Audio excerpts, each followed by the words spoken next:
For baseball, the Pirates and the Yankees playing that rubber game of this three-game set. The Bucs would love to find a way to win this series after a tough 11-5 setback last night.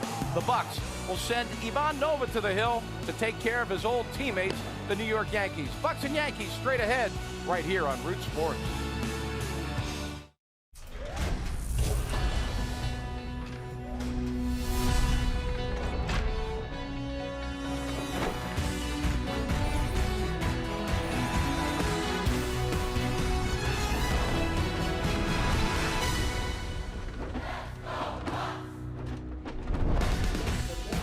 Been a fun weekend here in Pittsburgh as the Yankees are in town and the Pirates looking for a series victory here today. They've done it before. It's the Pirates and the Yankees here from PNC Park.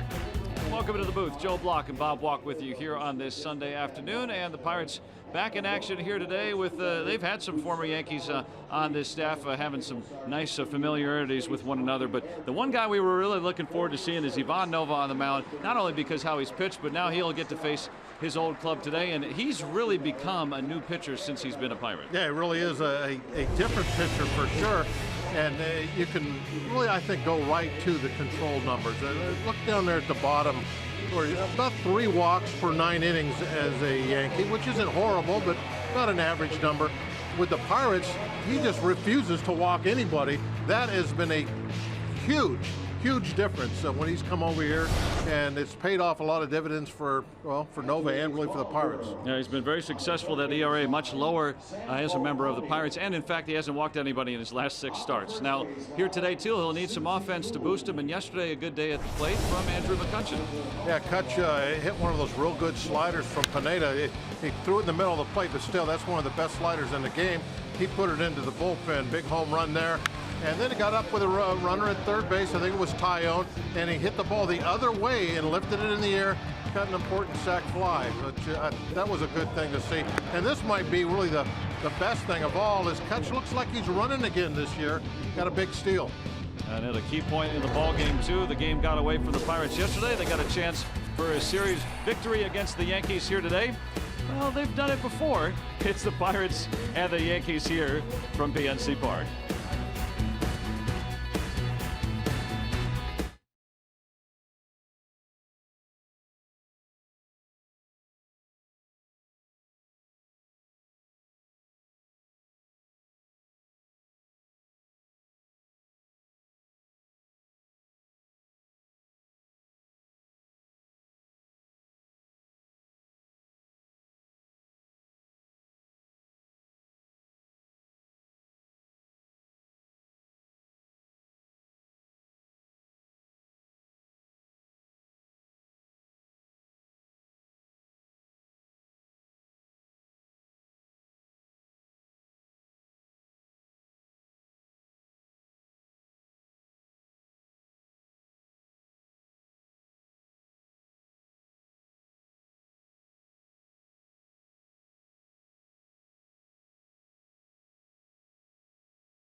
Ball at Forbes Field. It's still standing out there in Oakland, site of the 1960 World Series, and of course Maz's memorable cap flip.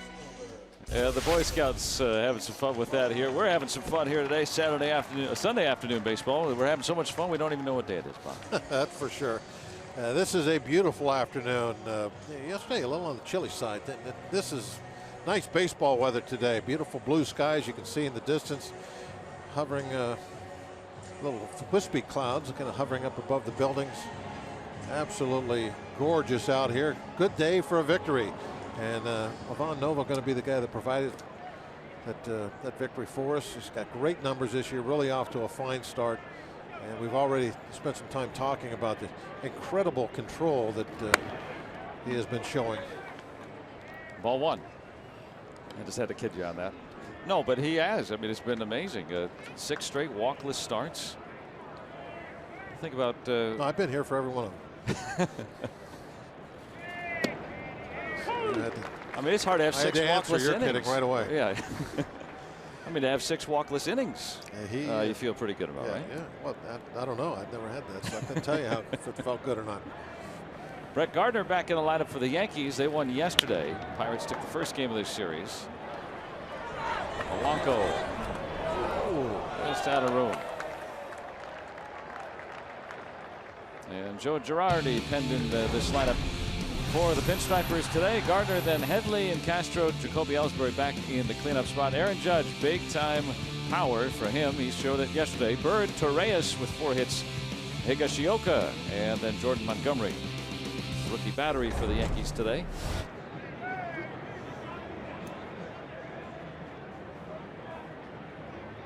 There's Joe Girardi, the longtime manager of the Yanks.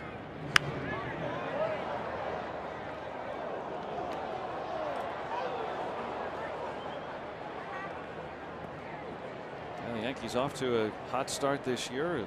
One of the top teams in terms of run scoring and run prevention. Pirates are able to hold them at bay in the opener.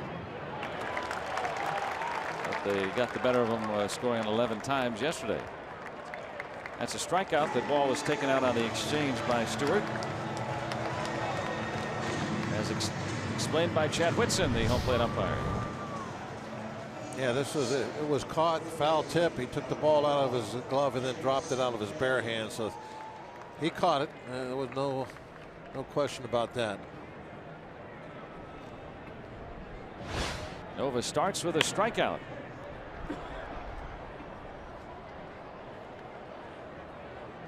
And some fancy duds today. Pillbox caps in the '79 style. Everybody looks good in those.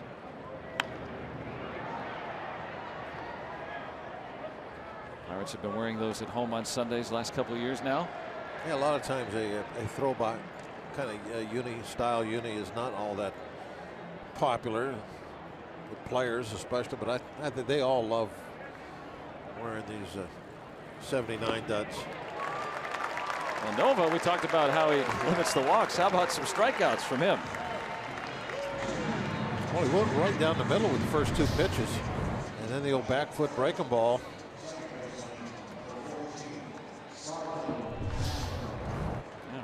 Headley, one of the hottest hitters early this season. See, I think with the power that the Yankees have, he's going to have to be careful with that middle of the plate. You saw those first 2 pitches were kind of center, and these guys can hurt you. And we've seen that Nova doesn't necessarily have to go for the center of the plate just to not walk people. He's been in some situations where not very many situations, but where he has gone full on 3-2 counts. And even then, you'll see him follow the glove outside. Okay, they'll throw one on the outside part of the plate, outside corner. It'll get fouled off. Then they'll want to come on the inside corner, and he goes there. So he's not pitching just to not walk somebody. It just happens to his control has been that good.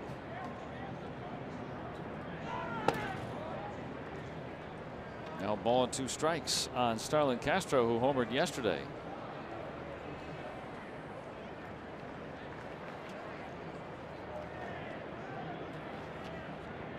Jameson Tyone shut out the Yankees through the first 5 innings yesterday. Then Castro's home run tied it.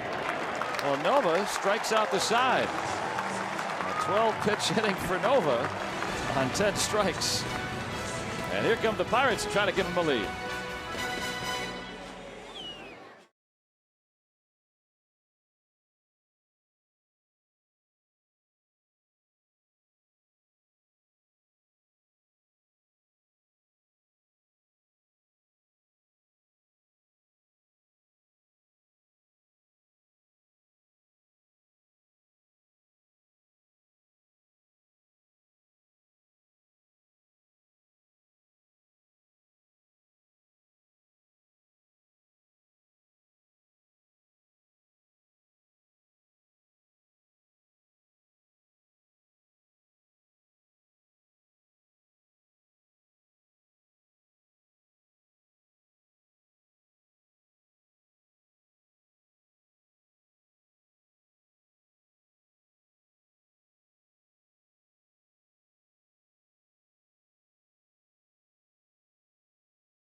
Here in the last of the first. Come on in.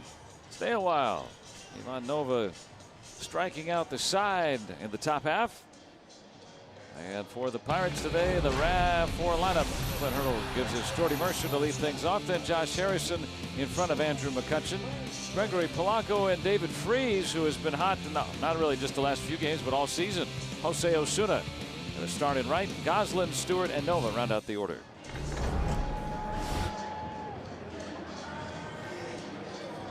Take a look at Jordan Montgomery's numbers this year. Just a couple of ball games. The number I like is he's just a little guy. He's only 6'6". He's the shortest starter that the Yankees have tried it out in this series. 6'6". Yeah. They have. It's the land of the Giants in that clubhouse. Just absolutely. Is there another team that has that kind of size? Look at this. Aaron Judge, 6'7", 282. There's like 3 guys taller than him. Got Pineda, but Dylan Betances. He's 6'8" out of that bullpen. 2-0 to Mercer. First time facing Shorty Montgomery. He's a rookie. Yeah, that's good. You can see John at home giving a little giggle to that one. Now there's Pineda on the right, and Chris Carter's no slouch himself. I mean, yeah, I mean, not even just height, but I mean, there's some strong-looking dudes here on this Yankees bunch. Very big in the Big Apple. And Mercer starts things with the walk.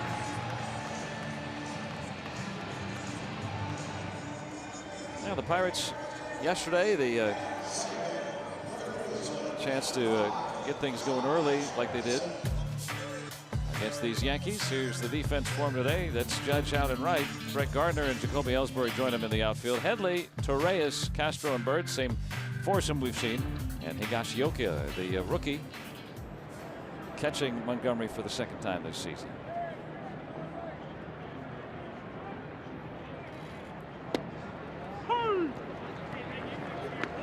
Josh Harrison at 275. The home run.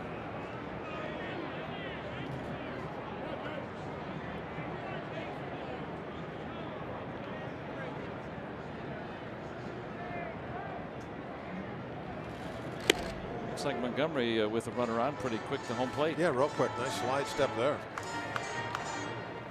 Being a lefty, that's already tough. And yeah, a lot of lefties, they just figure that the deception of whether they're coming to first or they're coming home will do the job. But you mix that in with a good slide step, and you can really shut down the running game. Mercer not much of a threat to run, but we'll watch that when the Pirates do have their opportunities as the day goes on. Mercer has attempted once. Higashioka, longtime minor league catcher, filling in for Gary Sanchez on the roster, who is due back fairly soon.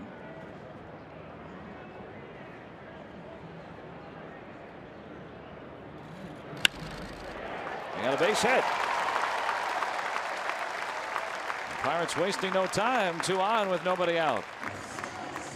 Take advantage of that leadoff walk. That's always important.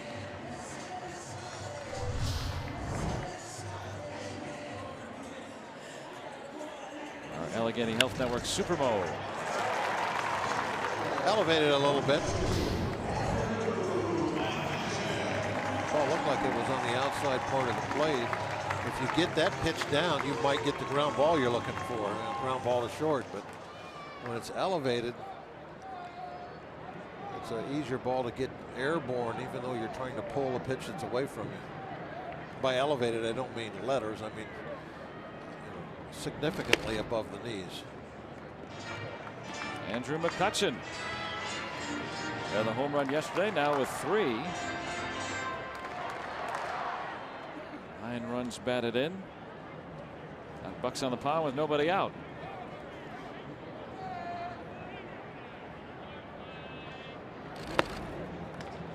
And in another favorable count.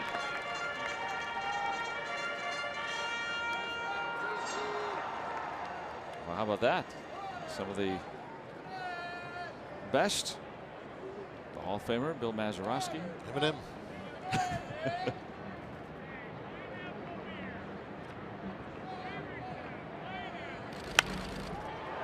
And this will drop in for a base hit. Mercer's going to be held with no men out. Judge has a strong arm in right.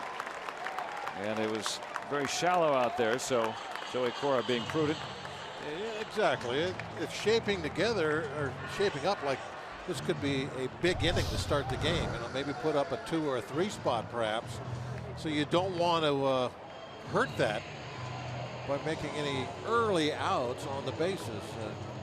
Early being that there is nobody out in this situation. Just enough. And the base is full of buccos with nobody out. Trying to give Nova an early lead. And Gregory Polanco, the cleanup man, has been in there against lefties and righties in that spot. On a bit of a downturn lately, hitless in his last 14. I like to think that he's due.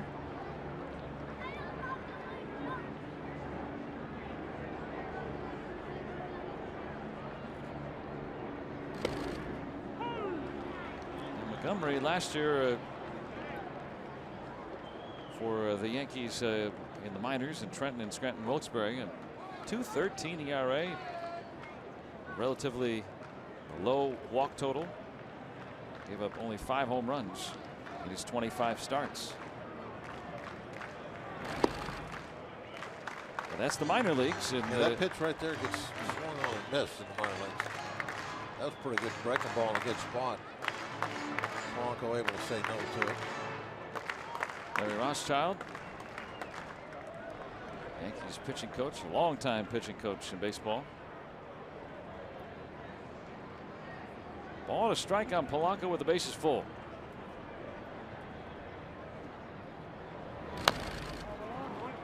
And Montgomery gets ahead.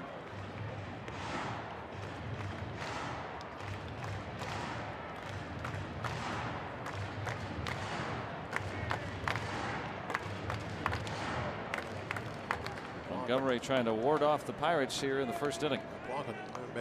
He's got to make sure he gets something in play here. Can't go down on strikes. And he swung at that. That's that breaking ball he laid off of, almost in the same spot. And on the ball 1. But the reason you don't want to go on strikes, to go down on strikes there. There you see. Look where the number 2 is. And the 4 maybe up a little higher than that, but as far as in and out, about the same spot. Yeah, a lot of late break on that one. But now you've opened a little window of opportunity here for him. If he can get a ground ball, you get the double play, and he gets out of a bases loaded, nobody out jam. That first guy needs to get that ball put in play. David Freese. He's been the most consistent of the Pirates batters here in the early going. .333. His third home run yesterday.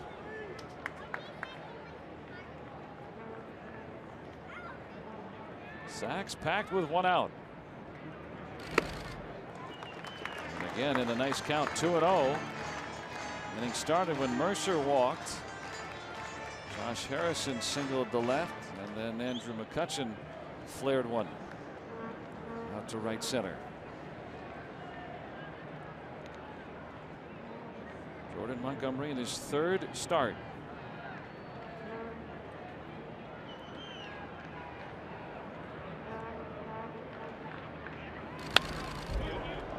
Two balls and a strike. Trying to shoot that ball the other direction. In this scenario, Freese is a good guy to have up there because he likes to hit the ball toward right center. That's his plan anyway, which means that he's got a better than average chance of elevating something over the infielder, getting it in the air. And Ellsbury shaded a bit over that way. Not that he won't pull a ball on the ground, but he's less likely than a lot of other guys. Higashioka will come out. These two teamed up in the minor leagues last year for the Rail Riders. David Freese yesterday leaving the ballpark. That's what he's looking for right now. Something that's thigh high and out over the plate a little bit, that he can drive out to the outfield. Even if it's an out, he gets a run home. Now 2-2. Last year, Freese hit 8 of his home runs to the opposite field. Now that's a lot.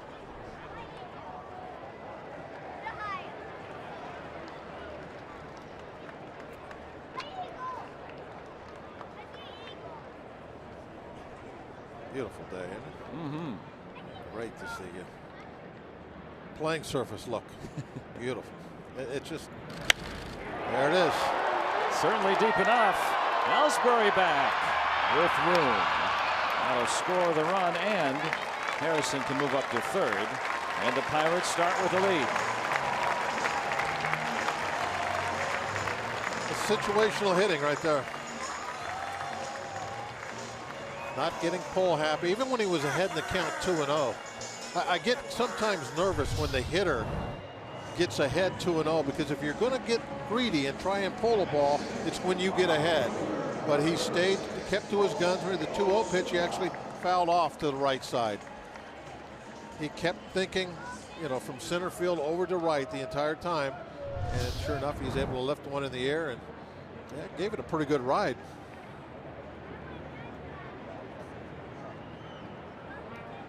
.383 out to center for Freese. Jose Osuna getting his second major league start. 1 for 6 so far. That one a triple. And the Pirates like him against lefties. I think we're going to see him a little bit here, as the Pirates have some lefties coming up that they're due to face. And the numbers bear that out from the minors last season. .352, and with extra base power too. I mean, it wasn't a soft .352 last year.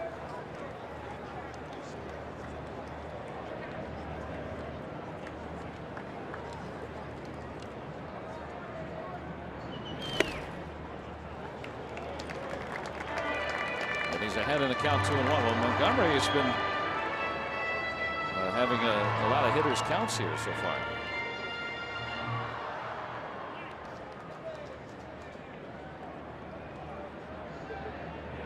Pirates have gotten one, looking for more here with 2 outs. And that's Castro, the second baseman. He missed one on Friday. He wanted to make sure he had that one there. Pirates start off on top, and they lead 1-0.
After winning in a play here on the North Shore, I'm Robbie and Smikowski. Well, Ivan Nova became a Pirate last September, and the only team he ever knew as a big leaguer was the New York Yankees, and he's facing them this afternoon for the first time since leaving.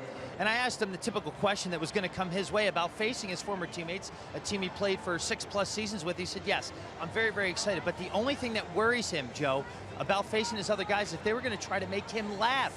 Part of their strategy, they know his personality. They know how outgoing and gregarious he is. They're going to see if we can make him laugh a little bit to maybe throw him out of his game. So let's maybe keep an eye on those facial expressions from Ivan Nova as he faces Jacoby Ellsbury and the rest of his former Yankee teammates who, by the way, may not be taking this game as seriously, trying to make their teammate laugh a little bit. Oh, all in good fun, of course. But right now, Nova's got the laugh. He has struck out every man he's faced. The 3 so far in that first inning. Jacoby Ellsbury, a longtime teammate as well. There's Brett Gardner and Chase Headley, guys that he's played with for a long time. You get up for it, that's for sure. When you were on the mound, were there guys, you know, ex-teammates and such that would kind of talk to you, batters and things, try to throw you off a little bit? Well, I don't know if it's really trying to throw you off. It's more like just, you know, how we always kind of joke around, you know, up here. They did do the same thing down there. I can remember Gary Reedus one time, I think it was a spring training game down in Port Charlotte when the Rangers were there. A little pop out to Polanco. What was he saying to you? I was having a little tough time with the, you know, the Caseco's and they had there was a couple other really big hitters they had down in that era of the Rangers, and he sent word over from I think McClendon was playing first base. Gary got on, probably another line drive somewhere else, and Matt come walking in. He said, Gary wants to know if you're just trying to see how far they can hit the ball today. Or something like that. I mean, that's the kind of banter that you get back and forth. It's not trying to throw you off. It's the same stuff that went on when they were your teammates. You know, you just, if you have a good relationship with your teammates, you know, they can kid with you. You know how that it's done in the right way, and you know, just trying to make you laugh a little bit. And also, I think you have to have a winning type situation. If you got a club that's scuffling all the time, then those kind of remarks might not go over well. You saw CC Sabathia, really a mentor to Nova once he got the courage to talk to him. And Nova struck out 4 of the 5 he's faced. I think they decided that Nova just wasn't tall enough to pitch for them. Yeah, we don't usually see a lot of those for Nova, but he's getting a lot of swings and misses today. Yeah, he's all about efficiency, keeping the count down, and Throwing 94 by guys. Wow.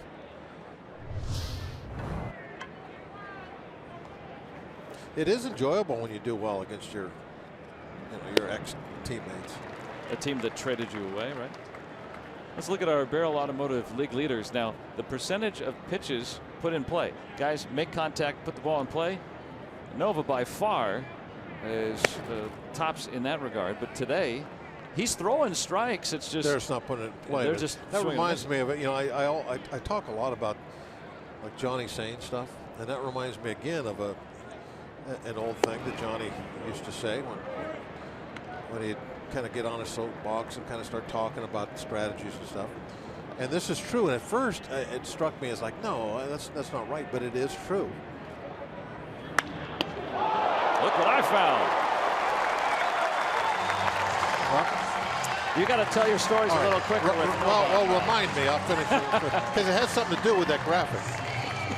11 pitch inning for Nova. He's 6 up and 6 down against the ex-Yankee. Right into that mitt.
Scoreboard. Susie Cool does just about everything around here. Works on our Root Sports crew, and there's her brother and his family here. A cool family. Yeah, a very cool shot. Yeah, here today. Not quite as cool as Chad. That's a different kind of cool, but no. But Susie works here with us. Sometimes up here, sometimes down in the truck. Sometimes you see her on the scoreboard. Here at PNC. A lot of ball just got underneath it a little bit. Of course, one of the things that Susie always does very well is she's one of the top fielders of any of the ball girls down there. I mean, she can pick it. She's a Gold Glover. Yeah, there are some really good slick gloves down there. And who else is here today? Sam's here today. I think we got the best bunch. I've always said that you go around the league and we see all of them, and nobody can pick those ground balls like our group here. They make the highlight reels. They're into the games that you can see that they concentrate on it. They're not just down there to, pick the ball up when it quits rolling, like a catcher with a knuckleball pitcher. They go after the line drives. It doesn't matter. And a lot of them, if not all of them, have good expertise playing college softball. Yeah, so absolutely. They're ball players. For Stewart in there today. Caught the 9th inning yesterday.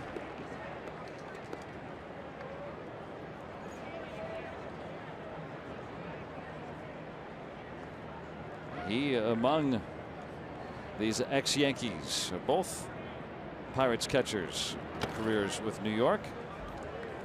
And Chris Stewart was talking about how he really enjoyed his time with the Yankees too. That's where he felt like he started coming into his own. Francisco Cervelli, very much the same thing. Really, once he was traded to the Pirates, talking about Cervelli now, that got a chance to play every day and became a very good regular catcher.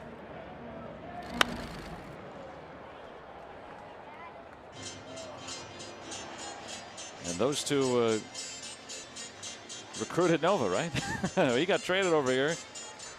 Nova just talked about how much he really enjoyed throwing to those guys, and you don't usually get the opportunity to bring the guys that or be with the guys that you like on a separate team in a second time around.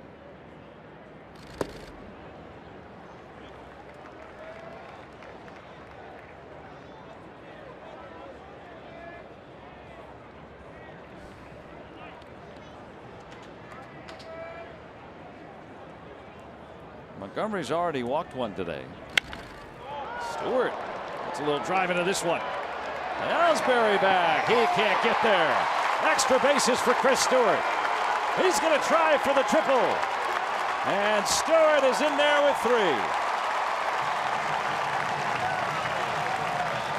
I tell you, I don't know if Stu can call that smart hitting. That's just driving the ball right there. That's Chris Stewart's first career triple. He just rips this ball into the gap, and Ellsbury's committed to trying to catch it, so he slams into the fence, and that opens the door for a possible triple. And really, Stewart gets him to third base rather easily after that. Well, Ellsbury really lucky he didn't hurt himself sliding in there that hard. Just took him 1,182 plate appearances. Well, Nova right there on that very first swing, big long swing. He needs to shorten up now. Just get that ball poked out there and play. You got the infield in. The first big swing is not what he was needing to do. There it is again. I think he only has one swing though. Yeah, I don't think I've seen him really kind of shorten up. He's been able to bunt. I mean, this is a scenario where you choke up a little bit, kind of hunch over, you shorten up that swing, and just get something put in play out there. Try to just pop a ball through that drawn in infield. Maybe pop one over their heads because they're so close.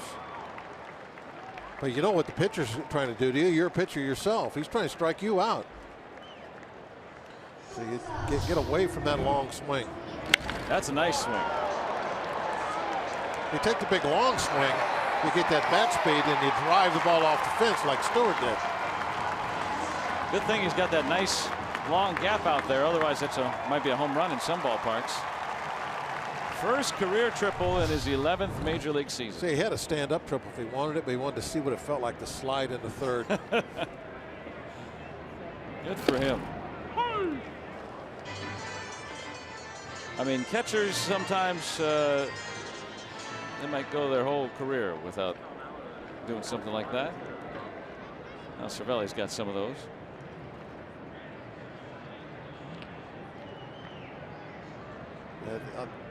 When they're looking at catchers, foot speed is not one of the requirements. So occasionally you can have a catcher out there that doesn't necessarily run very well. You can be a heck of a catcher, a Gold Glove catcher, all-star catcher, and be one of the slowest guys on your team.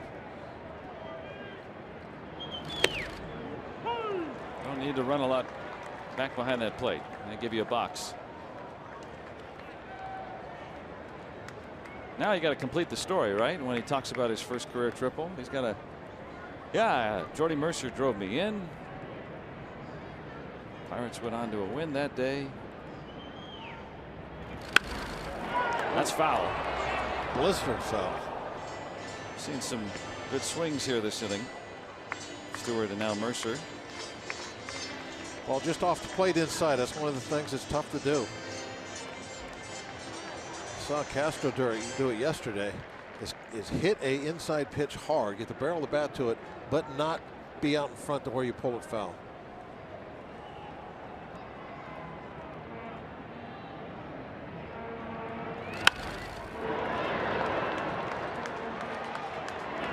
Rockies will work around the Chris Stewart triple.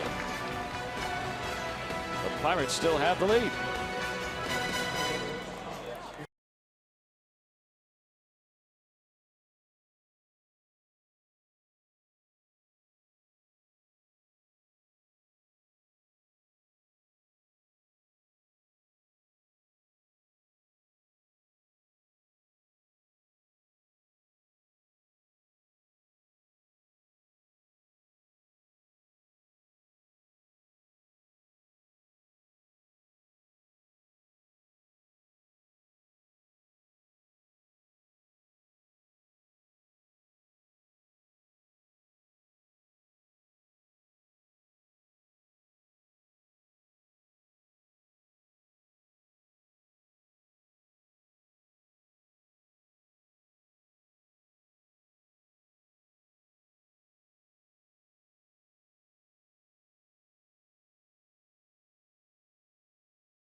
Sports is brought to you by Allegheny Health Network, the largest health system rated #1 in the region for all the things that matter most.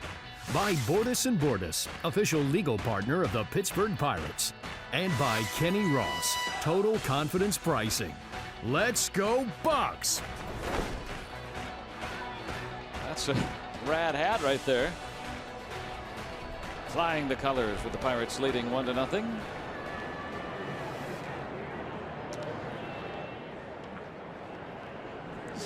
Kids Day, just kicking it. Oh, he got the ball. Yeah. MLB logo right there, plain sight. Something he'll never remember. He's too little. Okay, now back to the Nova. Yeah, oh, your story. That high percentage of balls put in play. Johnny told me one time, and Johnny Sane we're talking about. First blush, you can kind of say, well, that doesn't make sense. But then after you start thinking about it for a while, you're like, wow, he's right. He said that very seldom, maybe only 2 or 3 times a game at most, do you throw a pitch you do not want put in play. You want everything you throw to be put in play. Because you're trying to get. And when he said that, I'm like, no, that can't be right. And he went on to say, like, your job is not to miss the bats, it's to miss the center of the bat. You want the ball. That's how you get them out. Is they put the ball in play, somebody catches it, throws to first, or catches the fly. That's how you get outs. You don't have that scenario where you have to get the swing and miss until maybe you get later into a ball game where a game's on the line and there's somebody at third and one out. Then you're trying for a swing and miss. Up until that point, don't try and miss the bats. You want the ball put in play. You want them to hit it. You're just trying to take the sting out of it. And Jameson Taillon very much subscribes to that. And Ray kind of says a similar thing. One of the things that Ray likes to preach about, and one of his little quotes, is make something happen in those first 3 pitches. That's along the same lines. As, if you're trying to make something happen in those first 3 pitches, you're not necessarily going for a strikeout. You're trying to get them to put the ball in play so you can make that out early in the count. Keep your pitch count down. And with Nova, I mean, he is the poster child for make him hit the ball. Pitch to contact is a more modern term that you've heard over the last few years, that this guy pitches to contact. You're trying to pitch to soft contact. That's what you're doing. And this already feels like a long at bat. It's the 5th pitch coming up. Well, for Nova, this is a long at bat. When you're facing him. But he has a little strikeout thing going for him today. He's feeling it. Yoshioka puts it in play. And Harrison takes away a chance at his first big league hit. Nice backhand stab. That ball might have even been extra bases, not just a hit. That gets by Jay. Perhaps gets down into the corner. Playing over a third today. Now the Pirates are going to need him to play in some different spots. The Pirates were having a little tough time yesterday with the defense, but that definitely a redeemer right there. That's an outstanding play. Jordan Montgomery has never come to the plate and got paid for it. Maybe at the University of South Carolina.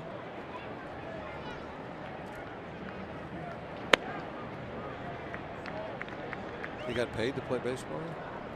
No, I meant that he hasn't gotten a plate appearance as a professional. Maybe at the University of South Carolina he batted. I hadn't had time to check today. I thought you said he got paid for it.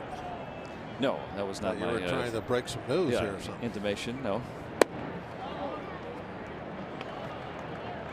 And of course, it's 3-1 on him against Ivan Nova.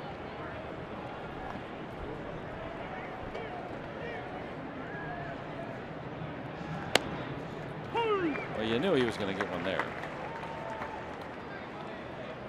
Throw him another, right? Right down the middle. Nothing fancy. He does agree on the center. Oh! And that's going to be his first walk of the season. A guy who's never batted before. Is this a crazy game we play?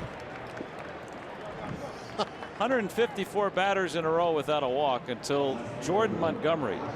A pitcher that's never had an at bat. Yeah, walking. Oh my. And what do you know? First walk of the season. He see him step off the rubber. He's got to him a little bit. He's got to get over it now. Take the deep breath. Move on. Now, the last man he walked was against the Phillies, Cesar Hernandez, back mid-September of last year. He had gone 6 straight starts without walking a guy. McCutchen makes that play, and it doesn't matter. Other than for our goofy stats that we keep. Pirates still lead 1-0.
Glad you're with us here on this Sunday afternoon.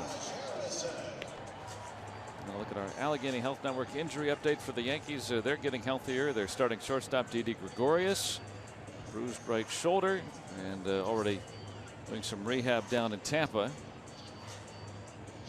Hoping that he'll get back soon. Meanwhile, his fill-in, Ronald Torreyes, with 4 hits yesterday.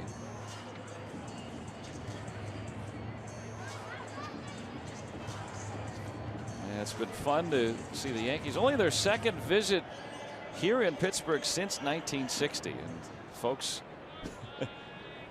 not forgetting about that. And of course, the Gunners' famous line, "We had them all the way." After that home run, they sure did. We forget too about one of the other. What a great game, and so fantastic that Game 7 was found a few years back. The complete telecast of that, but the Hal Smith home run in the 8th inning, that was a key point of that game. And Smokey Burgess was pinch run for earlier in the game, and then so Hal Smith had to come in the game, and of all guys, he comes through with that big home run too. So there were many heroes throughout that day and throughout that series. Pirates win all 3 of Vern Law's starts. I went to a one of the it's not called Dream Weeks anymore, for Florida, where you go down and people can fantasy camp. Okay. And it used to be Dream Week when we first started years ago. That's why I got that stuck in my mind. But it was with the 60 guys. This was long, I don't know, probably 10 years ago or so. And I got to sit in the coaches room, kind of like a little miniature clubhouse with all those guys from 60. Watch them interact and get on each other. It was a lot of fun. And one of the things that I remember is Hal Smith was constantly on Mass, getting on him about, stealing. He says, I was the big hero, and then you had to go and ruin it. And of course, it didn't really go that way, but still, that was one of the things that they would go back and forth. And I'm watching them, and here these guys played it back in 1960, and it's just like, it's the same. It doesn't matter what era. The baseball players are all the same. They love to have that banter back and forth in the clubhouse, like talking about good-natured ribbing. Oh, it's just great. And to see those guys, most of them are in their 70s. That it's still exactly the same, just like it was 30 years earlier, where they would run into each other and rehash it over and over. 3-0 on McCutchen. A lot of fun to be there with those guys, just kind of sitting back, just watching them.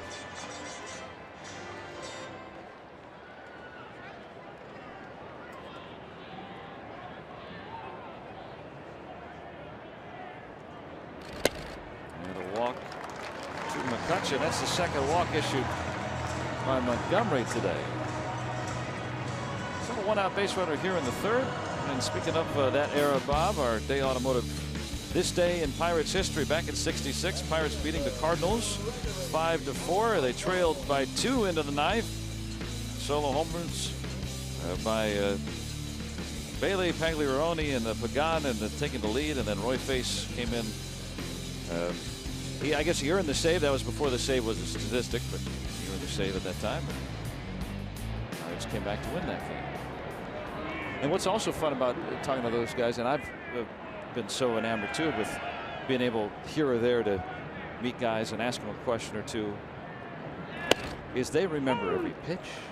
I mean, half 100 years prior, they could tell you the exact pitch that they got in a sequence, and not just in a Game 7 of the World Series, but it could be a less memorable May game from another year gone by.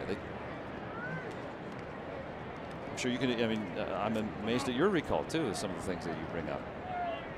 And I'm amazed at some of the things that I don't even have a little bit of a memory of. I can't remember that. Did that really happen? Polanco puts a sting into that one. To the wall. McCutchen will be held at 3rd, and he'll come home anyway and score on the double by Polanco, and the Pirates have another. It was a late hold by Cora, and McCutchen already was on his way. He said, let's do it. Now Polanco, who did not really come through that first time up where he had an opportunity. He lashes this one. He left the ball inside, kept going away with him. And that first at bat, he didn't get into a spot where that would happen. And here is Kutch off to the races.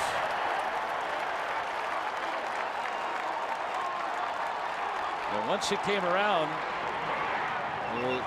Joey Cora initially waving him around, then put on the brakes, and McCutcheon said, I'm already 20 feet around the bag. I'm coming. He was digging hard. See, like from about his second step, he was full blast. As soon as he realized that there was no opportunity to catch that line drive to the outfield, he put his head down and was thinking home plate. So Polanco snaps an 0 for 15. McCutcheon's been on base twice today.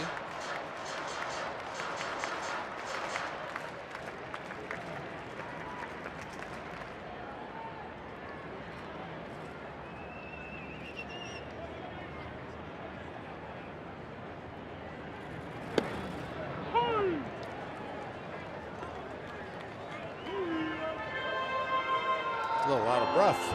You ever score from first on a play? Another one of those things I can't remember. Oh, I'm sure I have with my speed. I'm just. Well, Hey, you stole 3 bases in Hawaii in 1984 or whatever that was. That's right. Yeah, I was base stealing. That's a fact. Look that up. You were telling us that story last year about playing down in AAA in Hawaii. And yeah, I asked. You got the green light late in the season. I asked Tommy. Let me look this up. If I could run. I said, I know I can do it. Nobody pays any attention to me. Nobody who holds on pitchers. So he said, okay, as long as you don't get thrown out. And that year you didn't, right? That year? No, I ended up. Well, I got those 3, and then that was it. Then I started paying attention. With 2 outs, Polanco now at third. Now, I don't know if we have video from the '84 Hawaii Islanders, but I would say that Kutch probably a little faster. He is an awful lot faster.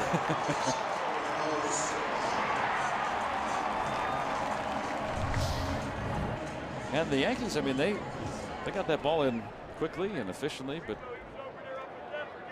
McCutcheon ahead of that relay throw.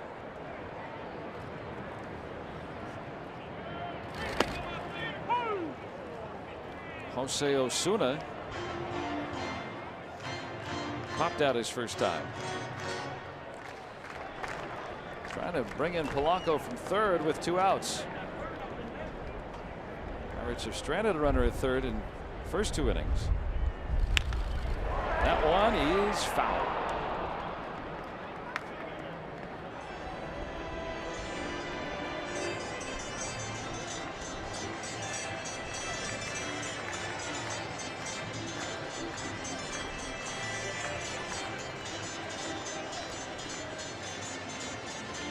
Ivan Nova's got a 2-run lead with which to work, maybe some more. I like the way we're swinging the bats. I could see adding on just about every inning. Get some good swings off. Osuna fans, but the Pirates have another. Through 3, lead by 2.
4 here at PNC Park with Gregory Polanco for the big hit, and has become quite popular the last handful of years. A little celebration on second base, and a lot of you wonder, what exactly is that? Well, guess what? I have the answer, and there's quite a backstory.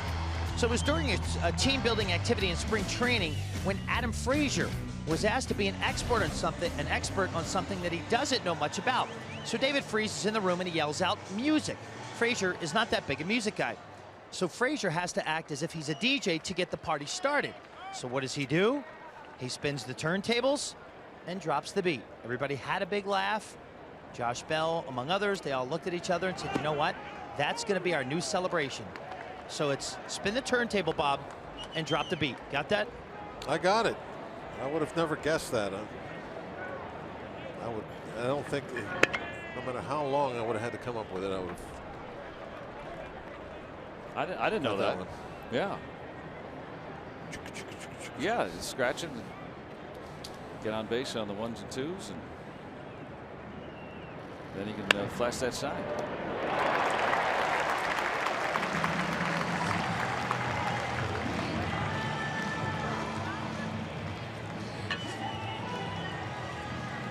Dehe gets the first out. We'll be able to come up with all kinds of little sayings about that. Just come and keep the beat rolling.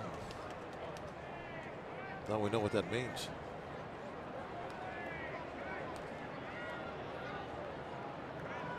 Yeah, the empty seeds buckets are thankful for a change in pregame rituals. Always bang down before the game.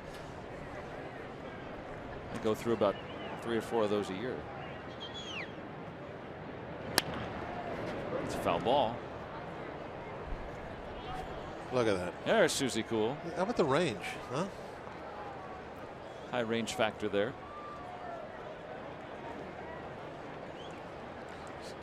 See how Susie gets into fielding positions. He leans forward. He is. I mean, that's how you have range like that.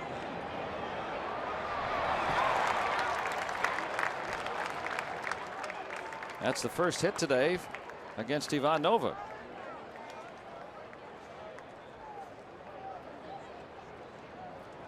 And that one just out of the reach of McCutcheon. That's tough. Nova, the way that he's pitched it so far today, you almost feel like he could go, into the 6th or 7th without permitting one.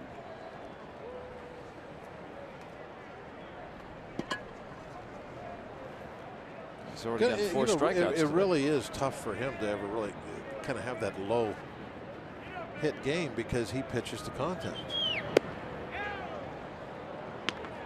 How many times have you seen somebody throw a no-hitter and there's 5 walks? A low hit game usually has some base on balls because a few of the hitters that might have made some good solid contact, you pitched around and walked them. You didn't, give in. You didn't give them anything to hit. The hitters counts, that sort of thing. So you end up with a no hit or 1 hit, 2 hit, whatever, low hit game because you were very careful and you never gave in. Well, it's hard for Nova to keep that walk total so low and not give up, some kind of hits because the ball's getting put in play. Strikeouts helps. That's true. Yeah, the first time around in the order, 4 of the 9 men struck out. Here, the second time around, though, a little bit better contact. A couple of base hits and 2 lineouts. So maybe these Yankees starting to get to know Nova. Oh, wait a minute. Many of them already do, but they haven't faced him all out.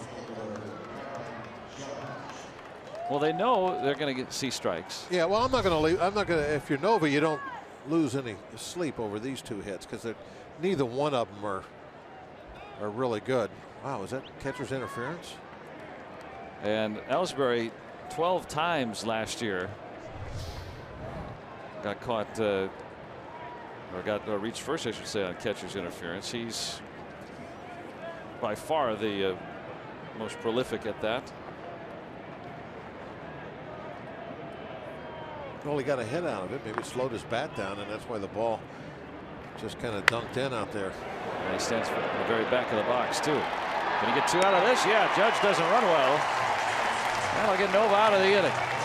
Even when it doesn't look good, Nova finds a way to make it quick. Let's go Bucks.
The all-wheel drive RAV4 4th inning.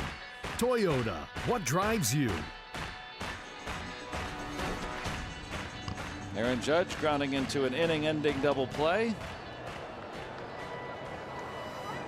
Starlin Castro having some fun with Nova as that inning ended. They were teammates for most of last season. I don't know how you could be any better.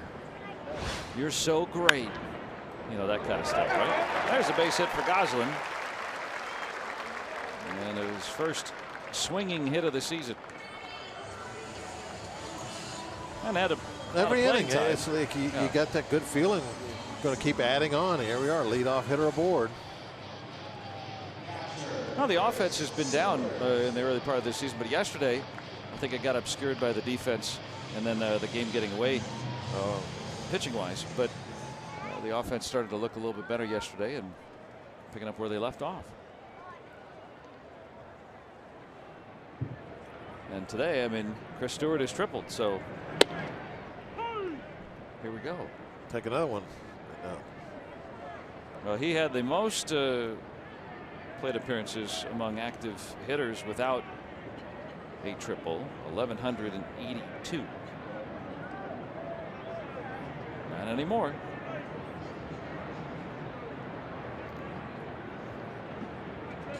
That's a long time without a triple.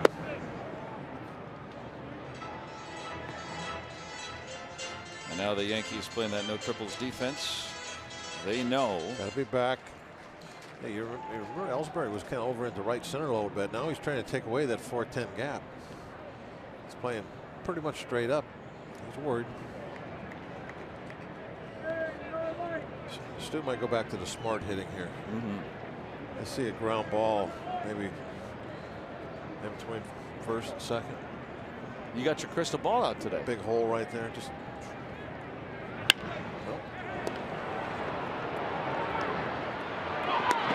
Well, no, that wasn't smart hitting.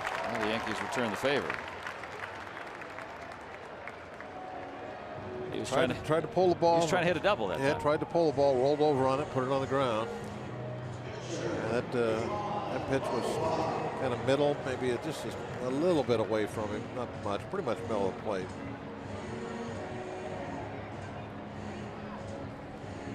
So now Nova will get a chance to swing away here. A good bit of Yankees faithful making trip to the ballpark, whether from the New York area or some folks here in town. Well, every day. Happened again today. Every day I've come in now, I've passed cars with New York plates. Been fun chatting with them too. Everybody saying how great this ballpark is. Talking with fans, even the announcers here that have come in, some of the reporters. They don't get a chance to come here very often. Fans making the for some of them it could be a very short drive down here, and raving about PNC Park, and why not, and the city to be sure.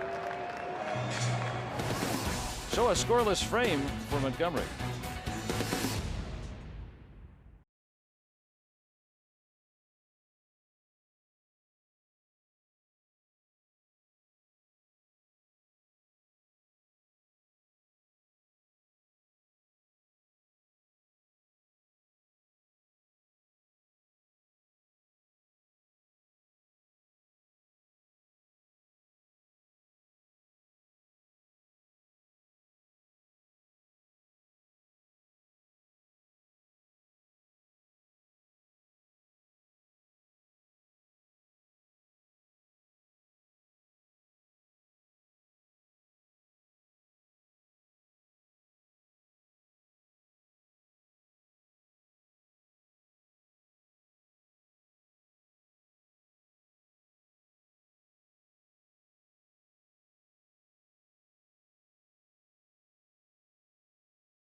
Big on Pirates ticket this season, up to $10 per ticket on select Sunday through Thursday home games. You can get your tickets at pirates.com/connectcard.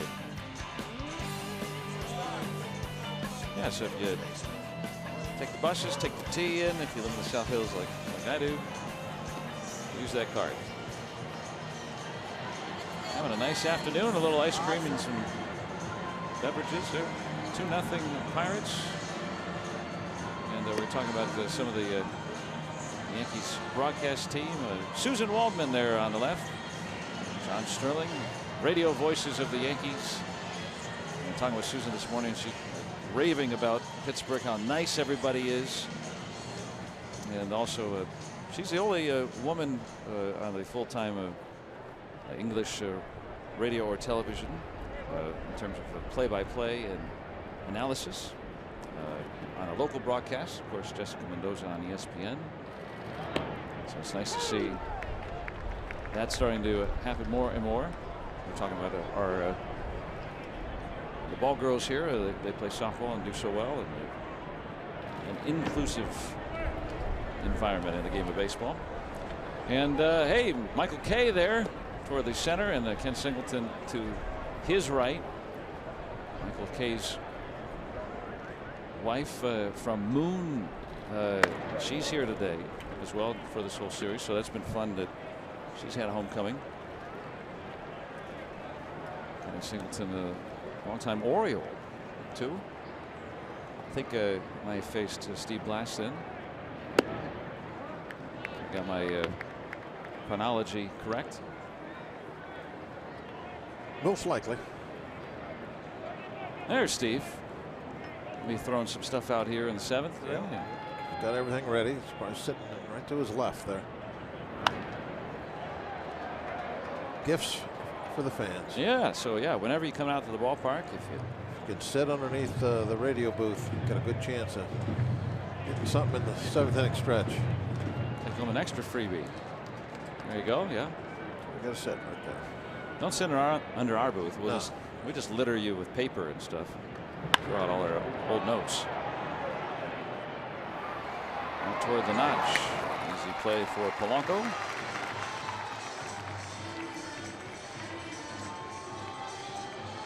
Well, Nova has walked one and has given up 2 singles today. Struck out 4. After Bird flies out, still a goose egg for Ivan Nova, who facing his old team for the first time, and he's getting ahead of hitters right away.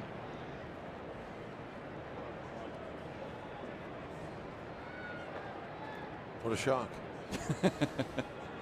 Well, you know, coming into the season, we were thinking, is Nova going to be able to do what he did once he joined the Pirates? Because it was literally as close to flipping a switch as you could come up with. I mean, he just came here, and we talked about it in the opening today. And all of a sudden, the control was outstanding. It was pretty good before, and then it was unbelievable with the Pirates, and the success followed the first time he joined the Pirates. And he said some of that has to do with, you know, that ballpark in New York. I mean, left-handed batters. The whole national or the whole American League East. Right. A lot of smaller ballparks, especially the new Yankee Stadium, a little fly ball to right. I'm starting to think the home plate here at PNC might be bigger. Ronald Torreyes had 4 hits yesterday. There's somebody down there measuring how wide that is one of these days. Nova makes it look bigger. He might think it is a little bit bigger.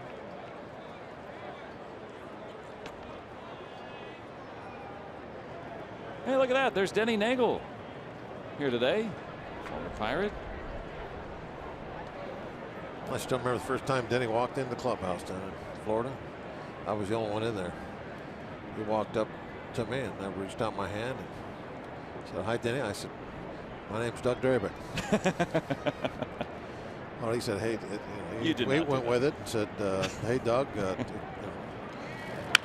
always admired you. Great to meet you." All that kind of stuff. Then I finally had to say, "I'm just kidding with you. I'm not Doug Drabeck." That was your first. Yeah, I introduced myself as Doug. Oh, wow. I told him later on. I said, "I just wanted to know what it would feel like for someone to think I was a Cy Young Award winner."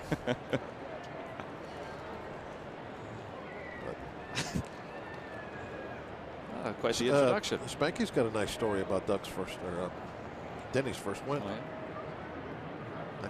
Next year in Florida, you ask him about Denny Nagel's first win in the Astrodome. Do you know the story? Yeah, I feature prominently in it. Are you going to just? Would you like to No, share I'm it not with going to us? share it. No, it's a good story. Great. You don't have to wait for it. It's a great story. Yeah, You just. I've told it before many times, and so I feel funny saying it again. But this way, if you actually can, remember that, you'll get a different read on the story than what I have said of others. All right. Well, we'll call that a tease. And then when you hear from Spanky what happened, then you'll come back to me, and then I will tell the true story, because I know it'll be all blown out of proportion. I always get a kick out of hearing stories that that I actually know about. Yeah, like Greg Brown telling a jet ski story the other day. You're bringing up all these stories that he told it on the air. Oh, okay. Well, I didn't hear it. And I just let him go. But that's not the truth. That's not really what happened, what he said. Well, sometimes stories can be embellished. They're embellished. Right? Over the years, they grow. They change. And it's fun to see how they go different ways. If we're up to you, you would have put Aesop out of business before he ever got started. There was a story I used to tell, and then somebody looked it up and it wasn't true. I was astonished because I convinced myself. I guess I told it so often that 5 strikeouts for Nova. He's not like, if you look at the strike zone on those 3 strikes, they weren't all paint. I mean, look at the 4th pitch. Number 5 right down the pipe. I mean, he is. There's some movement though. Look. I mean, that little late break there. I mean, if you're gonna swing at that, you might miss hit it, right? That's the idea. Yeah, that's the pitcher's idea. Right. Okay. Not hit the center of the bat. I used to tell this story where I gave up a grand slam to the 4th hitter of a game. And then I found out later on that it wasn't true. That it was a 3-run homer. I'd already given up one run. Oh well. Well, it's 4-0 after 4 batters. But that's how it was. I started. Well, that's still I started pretty good. talking about this horrible start to a game I had. And at some It was point, just as horrible. At some point, I changed it to a grand slam, Oh. and then totally forgot that I had changed it. And from that point on, it was the truth. Until I actually looked it up on one of these look thing up sites that you have. Yeah. The goggle machine I got over here. Yeah. Last time Nova faced Montgomery, he walked him. Got to believe that's not going to be the case here. It was Montgomery's first professional plate appearance, and he's never been put out. See what he throws him here with 2 strikes. A strike. Fastball for a strike. Nothing fancy there. 6 strikeouts for Nova through 5 scoreless.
The last couple of days down there in Cincinnati. Well, that's a beautiful look, huh? Yes, it is. From the bridge. You know, you're going to like in that game that we just saw. Scooter Gennett of the Reds bunted his way on with 1st and 2nd and nobody out. Got a bunt base hit in that game, and that was prior to that prior to that hit by Votto there. What was the score today? I think it was a, what do we see, a 4-2 Reds lead at that point. Nobody out? Nobody out. No.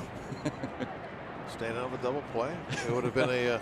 You're such a contrarian. Come on. No, it would have been a. If he hadn't got the hit, it would have been at least got something accomplished. Out 2nd and 3rd. Okay. Nobody. Right. One out. Okay. You know. I agree. It's. I think with a runner at 2nd and nobody out, you're trying to drive the run home. But that's why I thought about you when I read that earlier. Yeah. Mercer today has walked and well, bounced out. I'm not a strong guy bunting a guy to 2nd. Bunting a guy to 3rd, I don't think I have a really big problem with that. Bunting a guy to 2nd, you know, what's that guy say? The Tom Tango. Yeah, he doesn't think you're getting much bunting a guy to 2nd. Yeah. But bunting a guy to 3rd, he likes that, right? Yeah, that does increase the odds. I like that too. Yeah. I don't have any numbers, but I like that. Over the years, I've just seen it work. Right. All numbers do is quantify it for those who haven't seen as much as. Yeah, that's right. That's the way I look at it. There's some more numbers that'll help you out. How about 4? Family 4-pack. Families attending the game at PNC Park won't want to miss out on that Slice Family 4-pack. You get 4 tickets to any Sunday through Thursday home game and a large 1-topping pizza from Slice on Broadway at PNC Park. 4 fountain drinks. Enjoy a family day out with the Slice Family 4-pack. It's $100. Go to pirates.com/slice. Numbers you can sink your teeth in right there. I like it.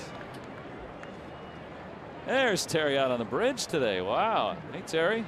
Beautiful day to be out there wandering around. He fished down there. That's a little. That's how we got that. Buddy.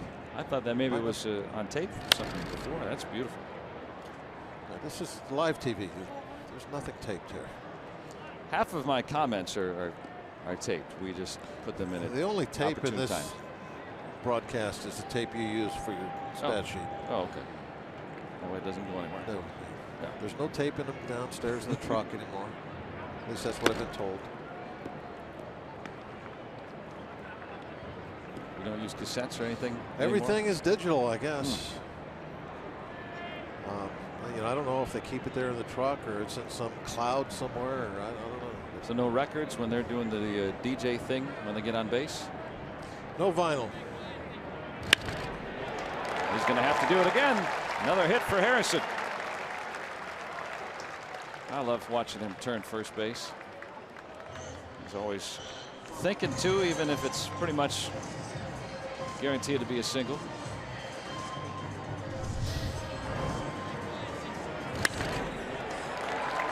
I love watching. I mean, it's a single. It's a single. But he's getting, if there's any bobble, if it's bobbled, you're in position to move up. And I know you're supposed to do that, but he does it. He does it very well, and it's fun to watch. Oven mitt is on, ready to go. It's a sign that he wants to steal. There's that big paw. McCutcheon has been on base both times today. Scored ahead of the Polanco double in the 3rd. And a nice start to the season at the plate.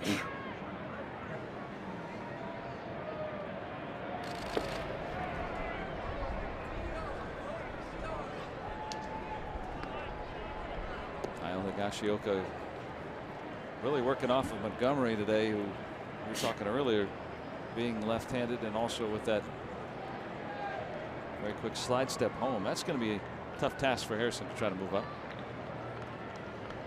It's a challenge, that's all. What would you time him at, Bob? You've done this before.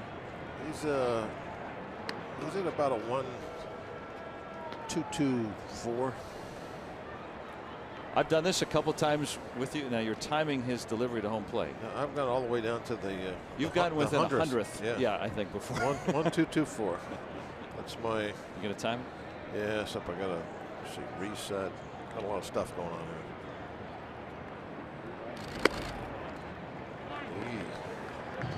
Must have been late with the I think you're on like. I was off a long way there. That was a 1.12, but I think I was slow. Okay. I got a bad jump. What'd you time it at home, folks? Did you get a 1.224? When he moves, you start the clock. When the ball hits the glove, you stop it. Start. Stop. Way late with my stop that time. Come on. Well, you're telling everybody to do it. Now you're not.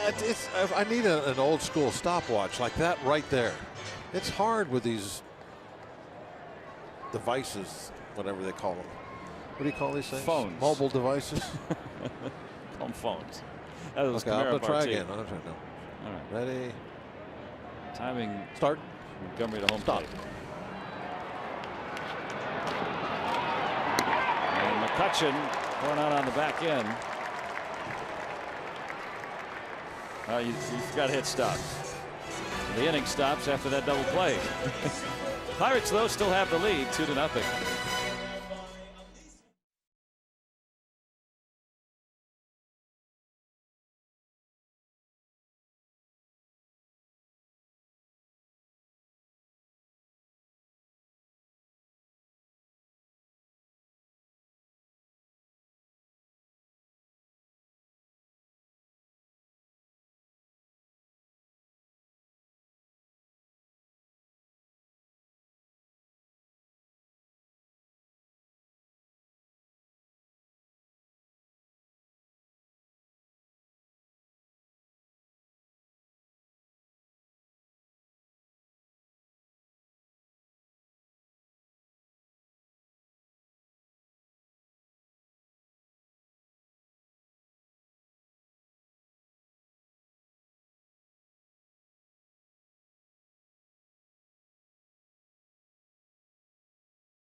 This Baseball on Root Sports is brought to you by the Chevy Traverse and your Western PA Chevy dealers. And by Day Automotive. We're going to make your day. Let's go Bucks! 2-0. The Pirates have the lead. Ivan Nova facing his old club for the first time. And out on the Clemente Bridge, the bike lane. 21 on the bike. Oh, look at that. Like it. Look at the stirrup socks. I've never noticed that before. Then again, usually when I'm walking on it, there's a lot of folks, so you know, can't really see down there. First pitch curveball. Been doing that an awful lot today. I think I got 8 out of 9 of the last 9 first pitches here on my pitching charts, but curveball. Good way to get ahead, right? Yeah. Just throw it in there for a strike. Not many guys like to hit the hook on the first pitch. So they'll take it. You don't have to worry too much about location. Just get it in a decent spot, but make it a strike. And if they take it, you get to start 0-1. And so we always talk about those first pitch strikes. First pitch strike off speed really puts the hitter in a defensive spot. And we've seen that today. The Yankees with 3 singles.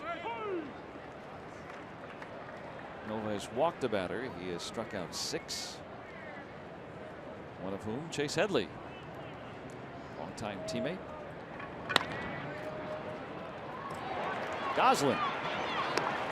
It's the second out.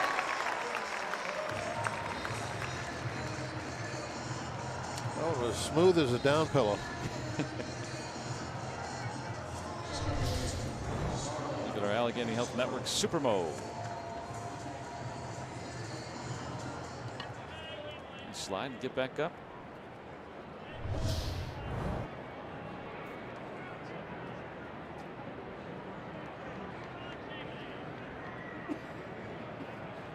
Starlin Castro homered yesterday. He's hit today. Nova at 70 pitches here through 5 2/3.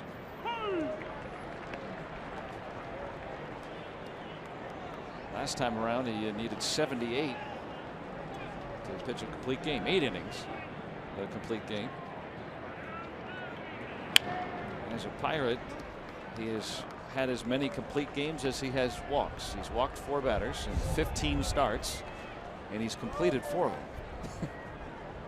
And I was joking with him. I said, you could have probably gone 12 innings the other day. He goes, no, 10, 11. And he was serious. Yeah, he wasn't joking. Yeah.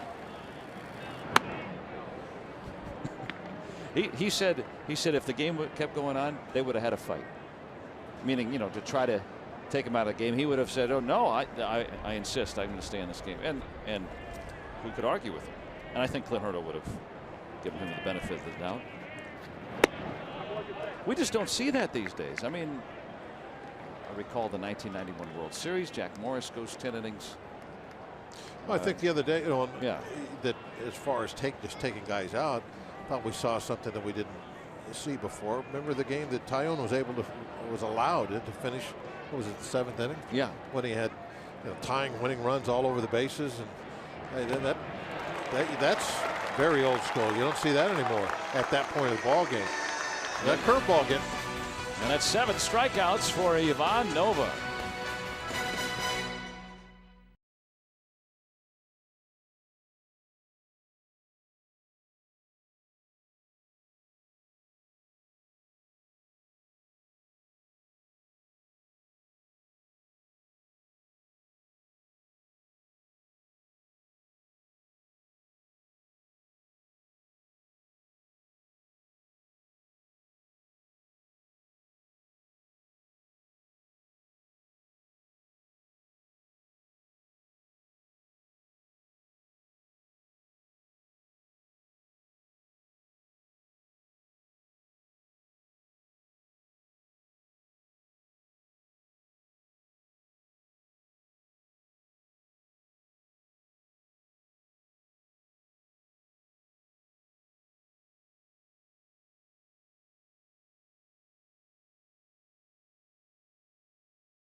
morning, the Pirates hosted their 7th annual Pitch for Hope Women's Baseball Clinic earlier today here at the ballpark.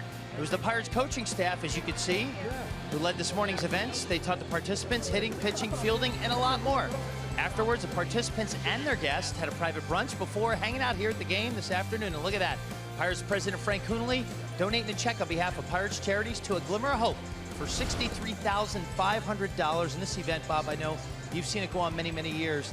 It's always a fun time. The coaches, you ask any of them about it, they really enjoy themselves coming out earlier this morning and teaching the Pitch for Hope Women's Baseball Clinic. 7th time they've done it. They absolutely had a beautiful morning for it out there. Maybe just a little on the crisp side, but still just a great atmosphere and really kind of a neat idea that the Pirates have been doing now for quite some time.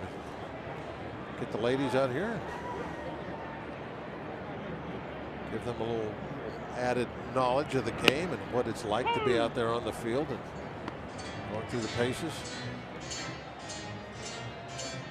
Yeah, you look in the crowds. I think maybe next year they need to involve Susie Cool in that. Yeah. That would be cool. Well, you look in the crowds, I mean, there's as many women as there are guys at the ballpark.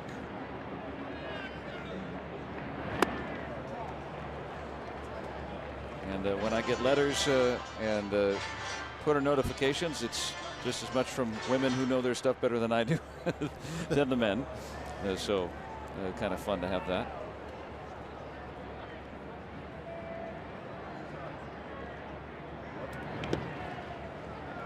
In fact, for me, my great grandma was the first one that told me about baseball. I just come to think of that. Watch this. Okay. What is it? Well, this is pretty good. Something to do with the Tigers, I guess. Yeah, back in Detroit. These guys are winning a lot. It was right. They were having a very good season. She wanted me to check out and see what was going on. I was 6 years old. I had no idea, but kind of got me interested. There you go, Mickey Mantle, number 7 with the pinstripes. Hey, how come I can't get into the game? You said I could have tickets if I stand here. Out there along the river, probably over at the Maz statue a little earlier. Yeah. It's all live. All live, Bob. All live, Bob. No, he was at the Maz statue earlier. Oh, I see. I see. Yes. Oh, that's a patch from the 1951 season. Milwaukee's going to try to beat this out. Easy. And he does. Well, you can see that developing. The long strides were starting to pull ahead. They had that ripping double, driving in a run, and then sometimes the legs get you a base hit. He's got a little bit of advantage because he's running from that left side, and there is a left-handed pitcher on the mound. And they're always slow to go to the first base side to field anything. Blanco helping things out with a call himself. Yeah, Dan Isonia didn't even need to stop. Like the early days of baseball, prior to the arbiters being there, teams would be the umpires.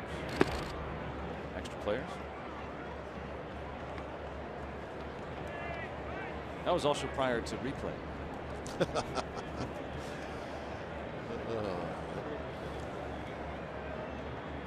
Prior to automobiles, prior to airplanes, prior to a lot of things. Yeah, radio.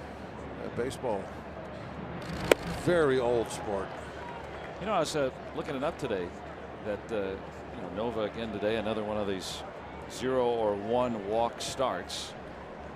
If he doesn't walk anybody else today, it'll be 15 with 0 or 1, and that hasn't happened for the Pirates in 93 years. It's amazing to think that you know, and the Pirates had already been around at that point for almost 40 years.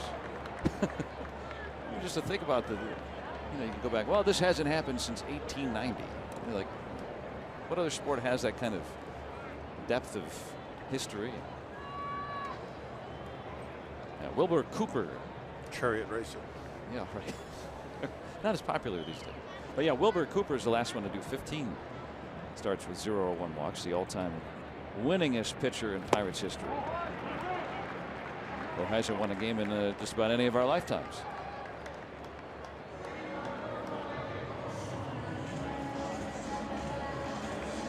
So 1 away. Can you say ping? Ping! College baseball coming to PNC Park. West Virginia hosting Penn State, or Penn State hosting West Virginia, however you want to put it. Nittany Lions taking on the Mountaineers at 7 o'clock. We do know that. General admission tickets available at pirates.com/collegebaseball. And caught off on that lineup. The double play for the 3rd straight inning for the Yankees.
Pittsburgh 2-0. The Pirates trying to take the series from these Yankees.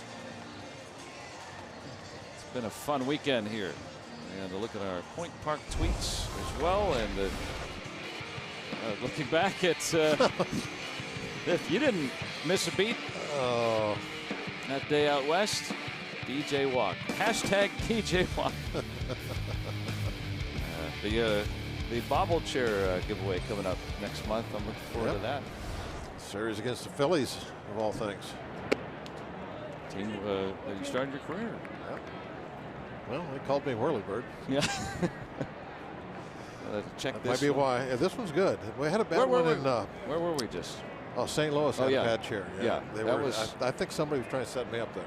Well, I had a good chair. I really did. I had a nice firm backing, and you didn't. And I had to change. Laughed about that. Jacoby Ellsbury has halved the deficit with his 2nd home run. One of the things that Nova had to do today is keep the ball in the yard, and not an easy thing against these Yankees. So far, so good until there. Let's see what it was. Oh, was it curveball? But on the 2nd pitch, started him off with a fastball and then the curve that time. Well, these Yankees, remember they always called them the Bronx Bombers, so they may call this bunch with some of the younger guys the Baby Bombers. Heard that circulated about, but it's one of the veterans that gets him on the board today. Judge is homered in the series in his first full season.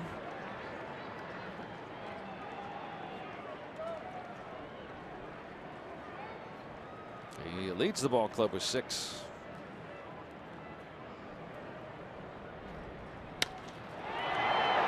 one hit well to center. But McCutchen has room.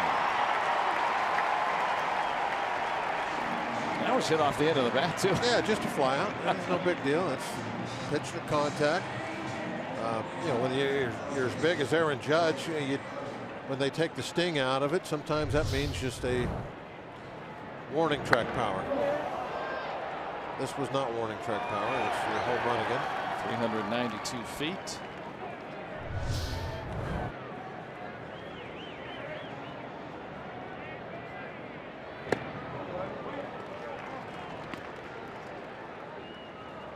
Ellsbury once hit 30 home runs in a season with Boston. Not really a big home run hitter these days. Every now and then, though.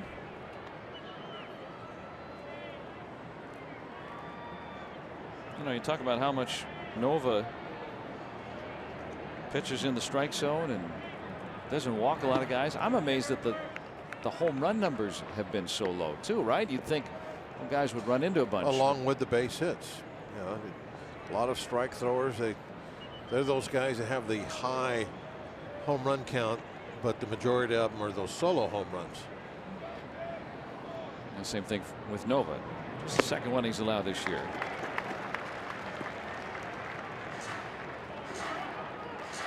Same as Tyone. And the rest of the young rotation watching Nova, who is a guy that they can count on to ask questions, but doesn't try to preach anything. Tell you what, he's a good guy just to watch. Don't ask any questions. Just try and do what he does. Yeah. Obviously a leader by example. The way he pitches, his style. If you have that kind of command and control, there's your lead on how to do it. I'm thinking Tyone is taking it to heart. Tyone really hammers that strike zone too. It seems like the rest of the staff's kind of going that way too. That's a nice play by Mercer. Good way to go. Yeah, after the home run, nice and tidy for Ivan Nova, and that seems to be the case. Unfazed by any trouble behind him, ends up making it a 12-pitch inning at 87 pitches through 7 and working with the lead. And now here, the Pittsburgh Opera, which has the Summer King opening up on Saturday. The first opera debuting here at the Pittsburgh Opera, and they're singing here at PNC Park. Ready? Go. God bless America, land that I love. Stand beside her and guide her through the night with a light from above, from the mountains through the prairies to the oceans wide with foam. God bless America, my home, sweet home. God bless America,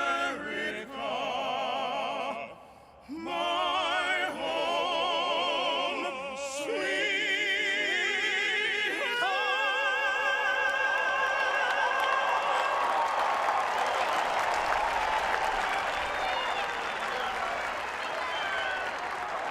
It's time for the 7th inning stretch. We invite you to follow the bouncing Eaton Park Smiley Cookie as we sing "Take Me Out to the Ball Game."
of this one on our Allegheny Health Network Supermo family affair here today.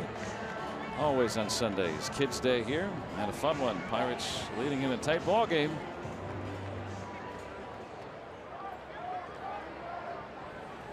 Jordan Montgomery is done for the day. And John Jaso is in. Well, bat for Goslin here.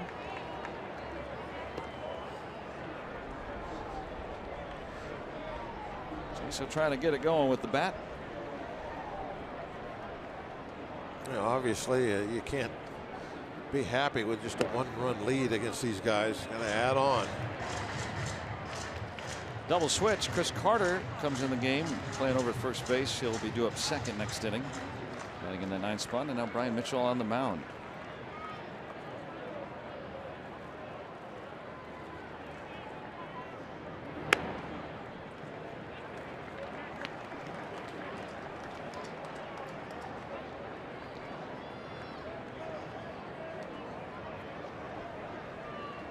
Jaso looking for his first extra base hit.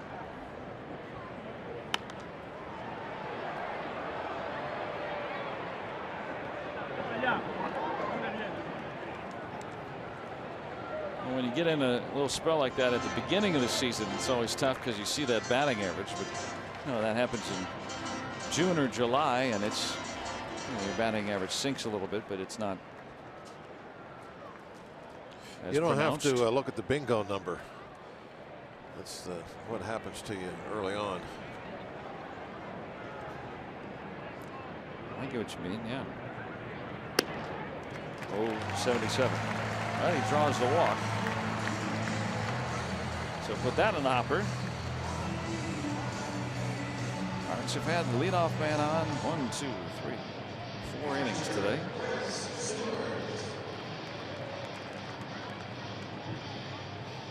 For Stewart with his first career triple back in the second in his 11th season. Pitcher spot due to follow, and Josh Bell is out on deck. Von Nova likely going to be through after 7 innings. Daniel Hudson trying to get up.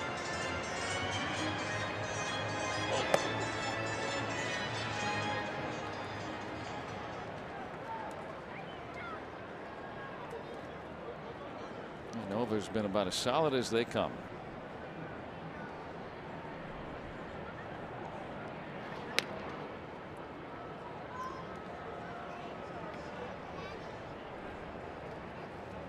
I mean, you look back now at this free agent market. Everyone talked about you know, the dearth of starting pitchers. There weren't a whole lot of big name starters available in the free agent market. Well, the Pirates may have gotten the best one. Yeah, with Nova. You know, I remember at the end of last year thinking we got to sign him before he actually goes into free agency, because if he goes into free agency with the lack of options out there, he's going to be one of the highly sought after guys. But we were able to entice him to come back. He wanted to play here. He wanted to be a Pirate. And that helped. Two sides both wanted an agreement. Made it easy. First of a 3-year deal for Nova, who was traded from these Yankees last year at the trading deadline for 2 Pirates minor leaguers.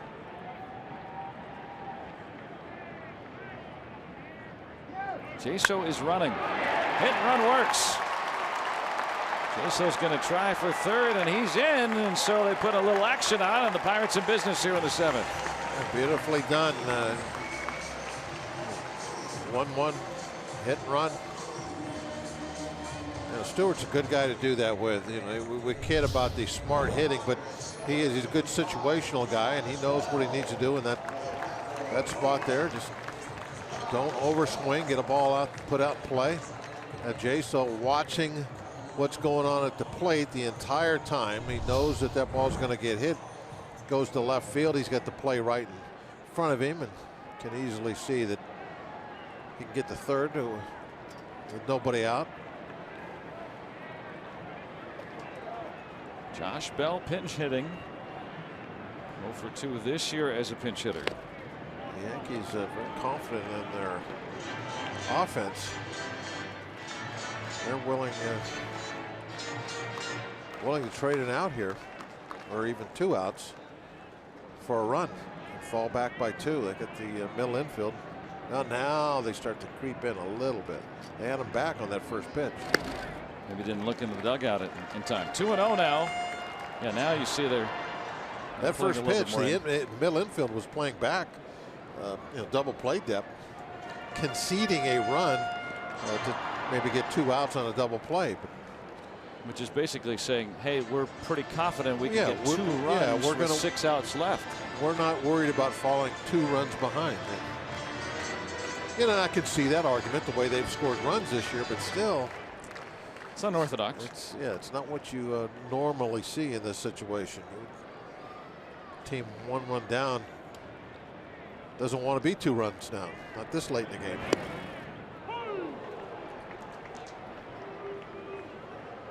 Bell taking the first 3.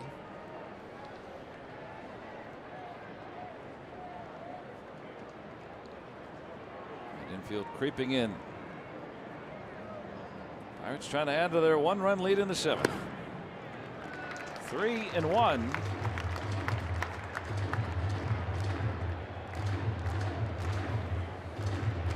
Jordy Mercer is next.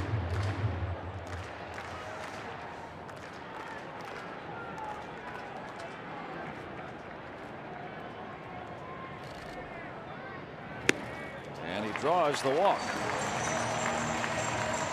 And the bases are full of buccos with nobody out. Well, you got to cash in here.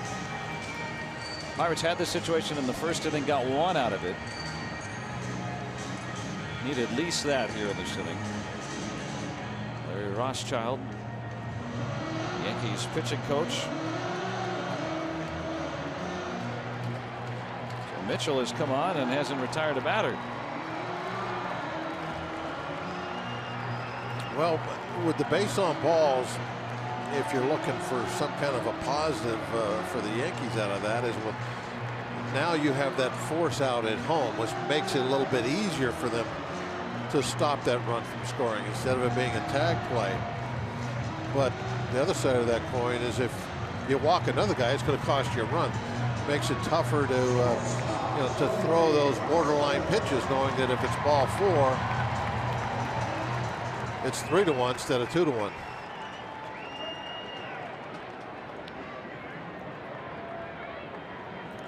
Now everybody is definitely in on the grass. They're going to go home for the force out. So just don't hit it right at any of them. Get something in the air. We talked about it all the time. Of going the other way. Nice way to lift the ball.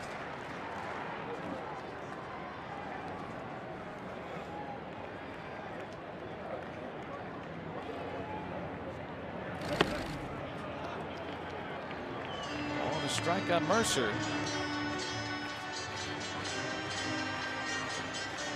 Strange thing is Mitchell had only walked 1 batter this season. In his 6 appearances, he's walked 2 so far. He hasn't retired a man yet.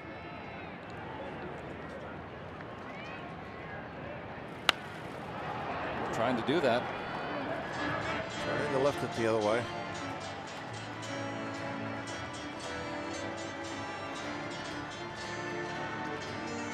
This inning started with a pinch hit walk by Jaso.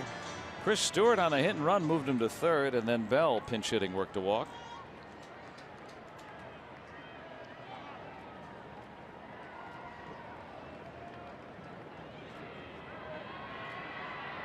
Pirates getting their runs early. Trying to get some separation here in the 7th.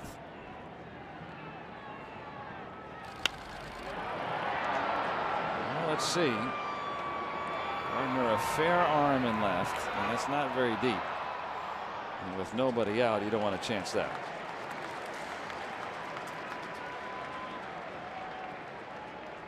I agree. Yeah. I mean, with 1 out, Maybe roll the dice. That might have been a tweener with one out. Yeah, it's in that area. You got Harrison and then McCutchen coming up. Give him a chance. Harrison also not easy to double up. And then McCutchen today. Looks like they're going to try for the double play though, and they move back in the middle. And with that force out at the plate, they'll come home at the corners. There's the defense. If they can turn it that way back, then they get out of the inning. You don't have to worry about coming home right away, unless, like you said, if it's in. That's how they'll try to play it. Meanwhile, why don't you just get a base hit, Josh? Got 2 today, right? Just that easy. If only, right? If only.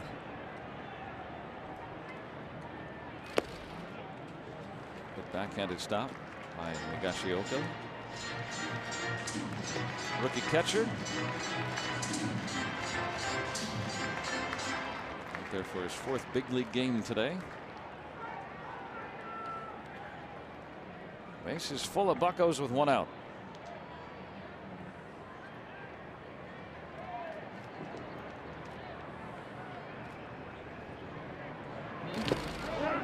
Couldn't hold up.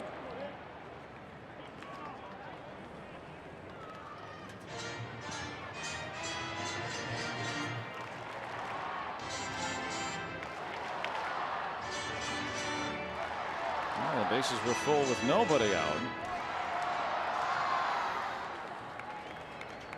Mitchell struggling to get through this inning.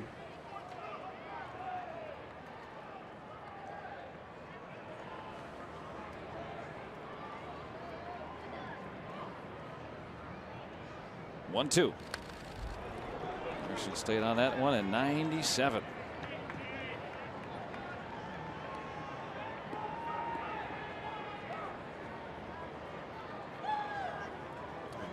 Mitchell thought he had him set up for that with all those breaking balls. He got ahead with them off the plate away. Jay's got to be saying to himself, stay back, don't chase anymore, because he's chased a couple of them. And when you say that to yourself, now that you become vulnerable for the fastball, especially when the guy can throw 97. He was able to foul it off. And the runners get back. Good base running. Everybody freeze on that line drive.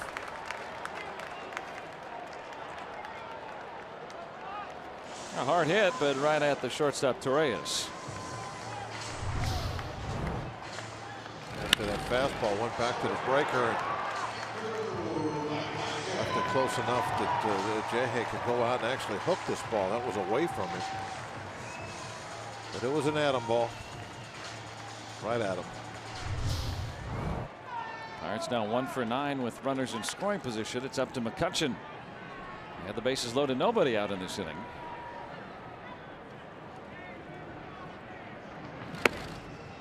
And he's ahead, ball 1.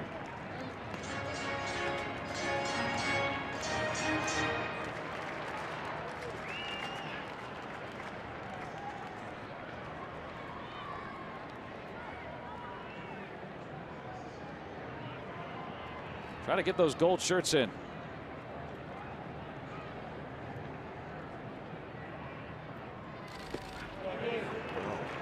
What a block that was. That ball had to hit 6 feet in front of home plate.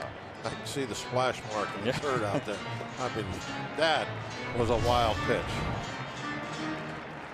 Look where that ball hit. That almost got the grass.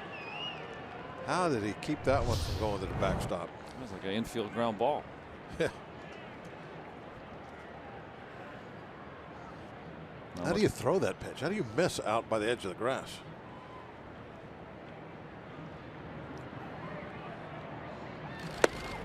It's a strike. And then your next pitch is painted on the outside corner. What a game.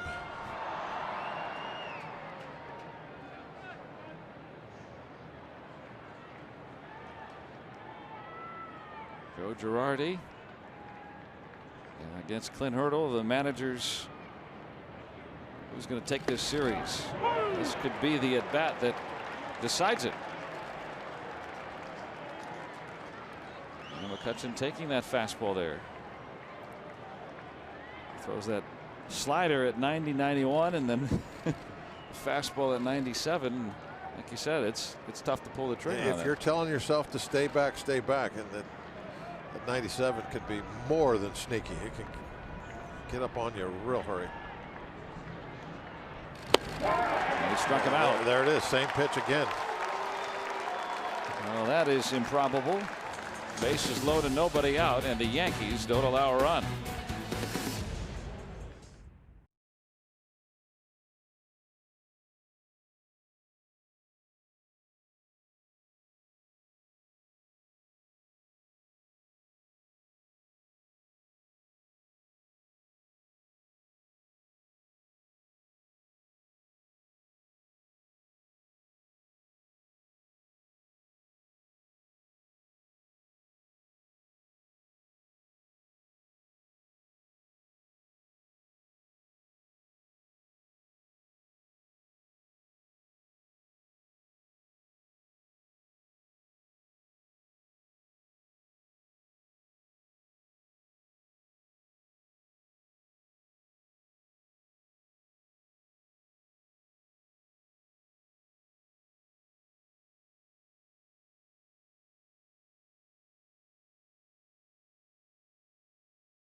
Cast is presented by the authority of the Pittsburgh Pirates and may not be reproduced or retransmitted in any form. And the accounts and descriptions of this game may not be disseminated without the express written consent of the Pittsburgh Pirates. Look at our Nissan road ahead. The Cubs are up next. Cool, Cole, and then Glasnow get their second chances at the champs. The Pirates sweeping the Cubs in Chicago last time around. Trying to keep that going, and hopefully on the heels of a series win here against the Yankees. The winner takes the series today. 2-1, and it's 2-1 as we start the 8th. Cool will get the nod in the opener.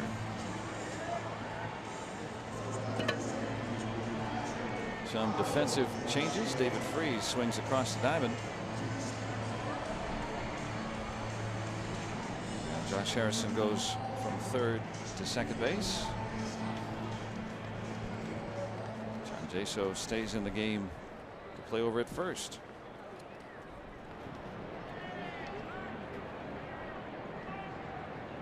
New thrower guy too. Did I get that right? No more Nova. We're going with Hudson. See his early numbers.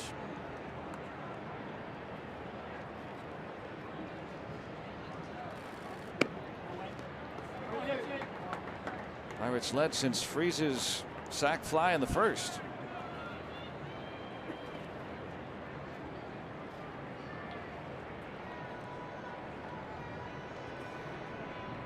Aaron Hicks pinch hitting for Higashioka, who is hitless so far in his young big league career.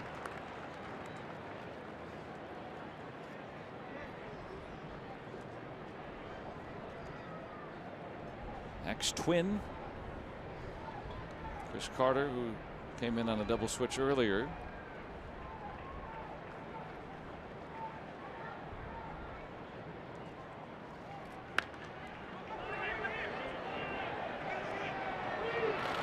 That one wasn't up there for very long. Freese got a good jump on it. Yeah, he had to hurry to get in there and make that play.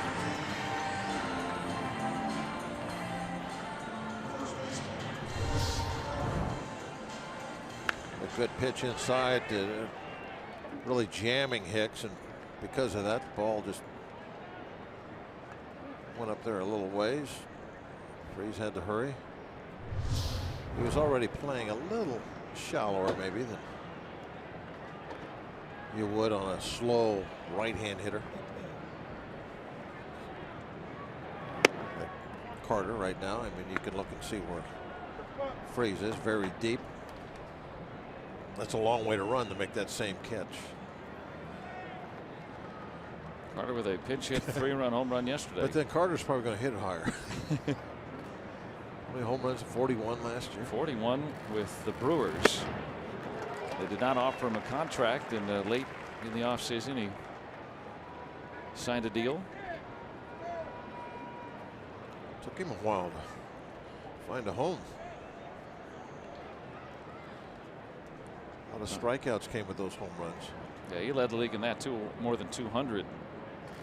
He wanted to play in the States though. Just out of the reach of Mercer.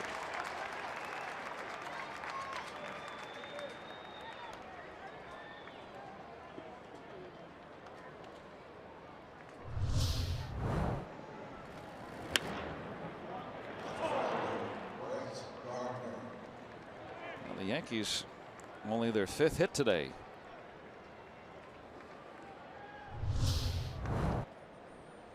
Yeah, they're glad that they don't have to face Nova anymore. Well, the Yankees coming in to second most runs per game in all of baseball. So, as you saw yesterday, 11 runs. Many of those aided by some defensive miscues. However, still a very potent offense. Pirates otherwise have kept them pretty quiet over the weekend. Nova today, just kind of a typical game of his, no matter who he's pitching against. Get ahead of the hitters through 18 first pitch strikes today to 25 hitters. A lot of those curveballs. And another outing of 0 or 1 walks. He finally walked his first man of the season, which is crazy because of who he walked. Jordan Montgomery, the Yankees pitcher, his first ever professional plate appearance. He never batted in the minors or in his brief major league career. Of course, right? Yeah. It's like when you're playing pig or horse with your buddy and you, all right, I'm going to do a layup. And then the other guy tries to do a layup and he misses it because it was too easy, right? Matt Holliday not starting in this series because no designated hitter. They've been able to call upon him. This is a players only ballpark. No DHs. Holliday at the tail end of his career, hanging on as a DH.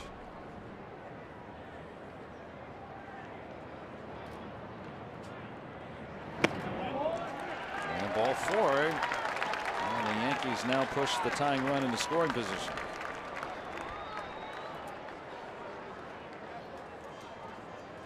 MLB.TV Premium is back and better than ever. You can watch every out-of-market regular season game live on more than 400 supported devices.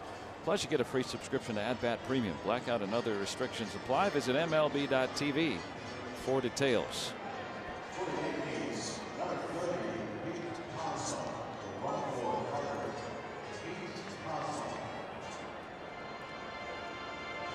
And here comes Tony Watson to start getting loose here in the 8th inning. Cosma will run for Carter with the potential tying run at second here. Well, that bottom of the 7th where the Pirates had the bases full and nobody out, cracked his bat. And Mercer can track that down for the second out. You hope that doesn't come back and become a factor because normally you're going to score a couple of runs in an inning like that. Keeps it a 1-run affair. Well, that last pitch helped a lot. A little pop fly. I just need one more out. I mean, every time that a tying run, go ahead run, whatever it is, gets out at second base, then you have to be nervous about every pitch you throw. I mean, anything, a seeing eye ground ball. So much can happen when that guy gets in a scoring position. So get a nice easy out, get it to 2 outs. It's a great thing. Castro hit a 3-run home run yesterday. And a pitch in carefully here. Pitch he hit yesterday was actually just a little bit in off the plate. It was off Jameson Tyone. He was able to turn on it. Tyone had blanked the Yankees to that point into the 6th.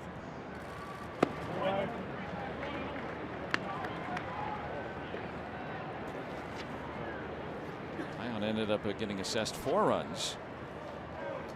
The runner that he had on when he left the game came around.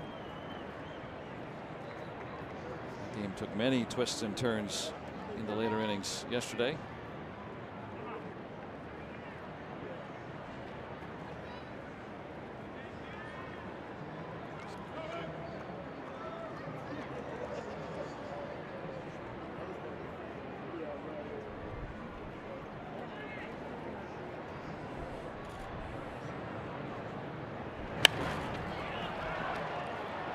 This one will get into the seats.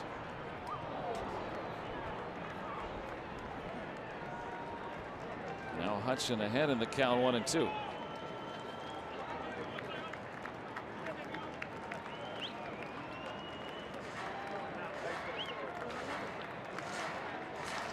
Two to 1 ball game in the 8th.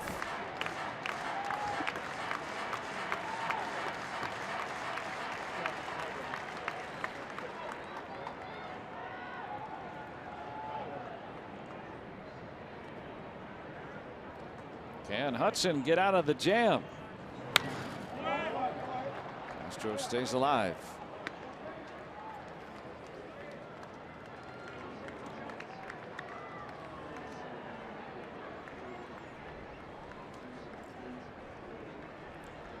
Job of a reliever. You come in, especially if you're, somebody other than the early inning guy. There's always so much weight on your shoulders. Game, and even if you're not the closer, it's can easily be on the line in the 7th and 8th inning. Also, we've seen that. There's Dellin Betances. The actual quote-unquote closer, we always talk about. You got to really be able to let things roll off your back. Bad things that happen. Tomorrow's another day. Well, it's not just the closer; it's everybody. I mean, Hudson right now is pitching in as important spot as anybody will today. Stewart stops it, and off the glove of Freese. A slightly errant throw because Stewart had to hurry. Cosma really a dicey advance there. Yeah, he's not really buying a whole lot. I mean, there's 2 outs, so that ball was almost kind of caught. It was pinned there to Stewart. Yeah, good throw. He's out, and an absolutely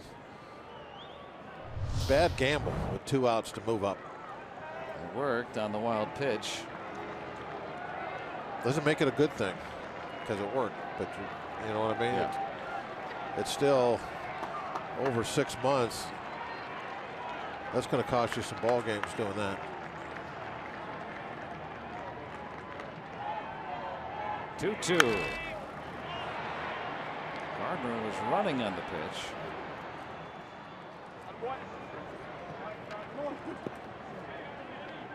Gardner's 5 for 5 in steals, but now what do you do, right? If you're Stewart, are you going to throw down? Or are you going to just concede the base? Well, is anybody going to cover the base, or are they going to play defense for a base hit that could, I mean, the most important thing right now is to get the 3rd out.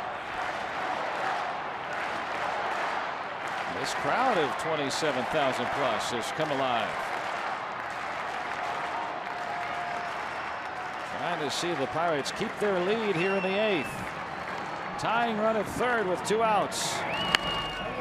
Another foul. And Gardner was on the move again. I was watching Jay, and he never even flinched towards second. So they are not going to, at least on that play, they weren't trying to prevent it at all. Jay was just holding his position on defense. That way you don't leave that hole open, right? Vacating your spot. Another 2-2. Swing and a miss. He struck him out. Got him to chase a ball well out of the zone upstairs. A fastball chin high. Big strikeout for Daniel Hudson.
Strikeout of Starlin Castro to end the Yankees' threat in the top of the 8th. Watch him work way up the ladder with this fastball.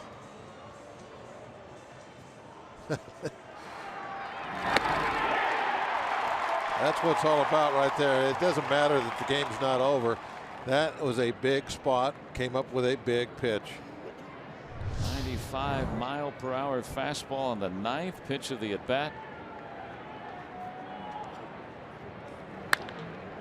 And Polanco on the first pitch. Over to Castro. 1 pitch and 1 out for Mitchell here in the 8th. Ronald Torres has now moved from short to third. Pete Cosmo, who pinch ran, stays in the game to play short, the ex-Cardinal. And Chase Headley, who was over at third, now across the diamond. Austin Romine now catching as well.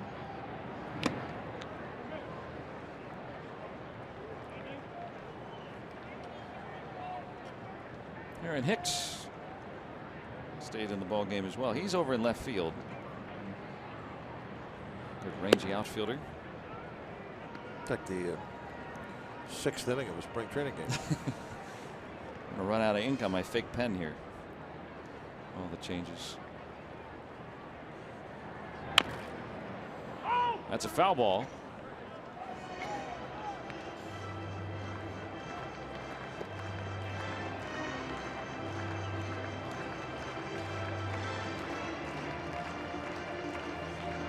For the Yankees, you only have 1 man left on their bench. That is Holiday, in case that comes up later on.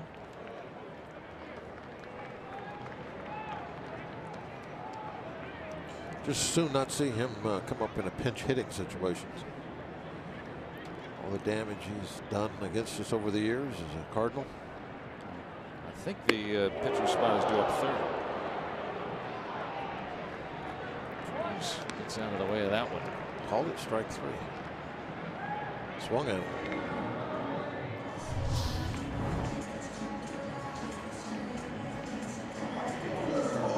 Yep. I think he might have been thinking that was a breakable.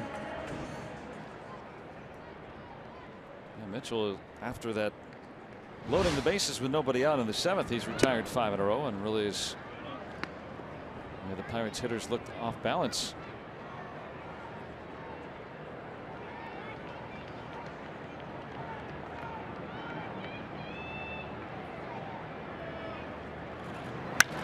Osuna cracks one. And Ellsbury with just enough room. So the Pirates down an order in the 8th.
On Root Sports is brought to you by Barrel.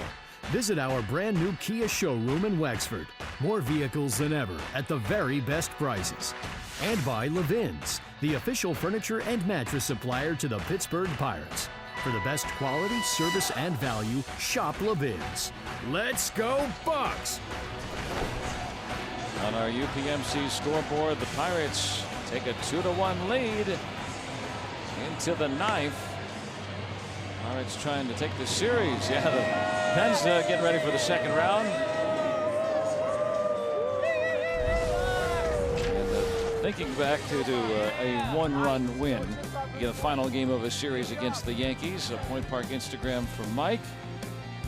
Yeah, something about that statue. Just, even for those of us that weren't around then in 1960, we think about just how special and magical that final moment of that season was. Mazeroski's game-winning home run. A 10-9 Pirate win today. They'll try to do it in a pitcher's duel, and Tony Watson trying to lock it down. It certainly was a great moment in history, and I think it added something to it because it was against the big bad Yankees. Yeah, the vaunted Yankees. When they won one-sidedly in that series. Pirates won all the close ones. Yankees with a one-sided win yesterday. Pirates content with taking a couple of close ones and taking the series. They need 3 outs first.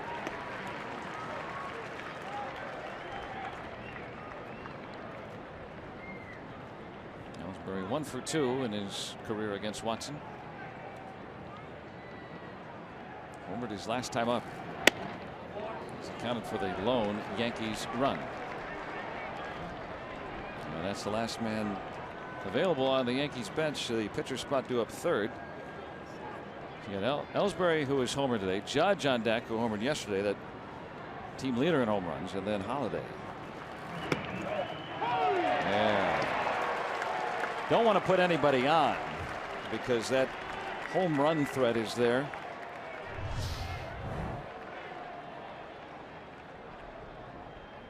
Just nipped the strike zone. Joe Girardi, a long-time catcher, didn't like that.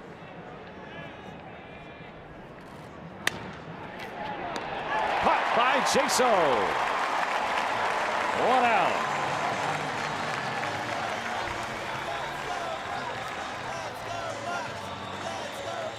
Nothing wrong with getting a little fortunate. The Yankees have been fortunate with a couple of line drives today.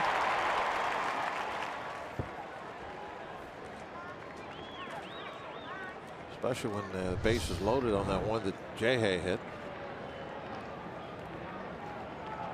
Jaso just into the game over there at first. Now Aaron Judge, who's been held hitless today. 2-1 game in the 9th.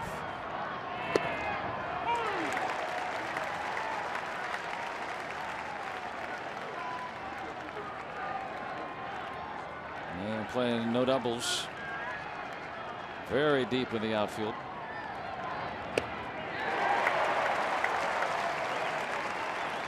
Yeah, you don't want to have much room between you and the wall when you're in a scenario like this. If something gets over your head, it better be a home run, or you'll have some explaining as to why you weren't playing deep enough to prevent that extra base hit.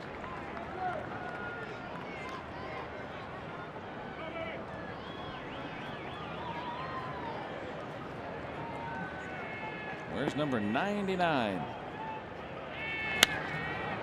Off the end of the bat. And they'll let him have that base hit. But now the go-ahead run potentially come to the play. And last week the Pirates sweeping the Cubs at Wrigley. Now they get a chance to face the defending champs here at PNC Park. Chad Kuhl gets the ball tomorrow night and will be matched up against Brett Anderson. Our coverage begins at 6:30 with Pirates pregame presented by WB Mason.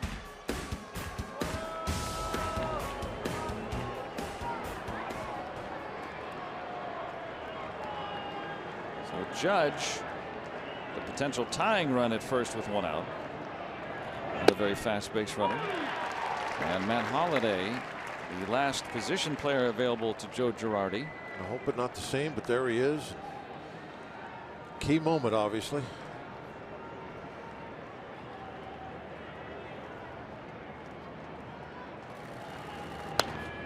He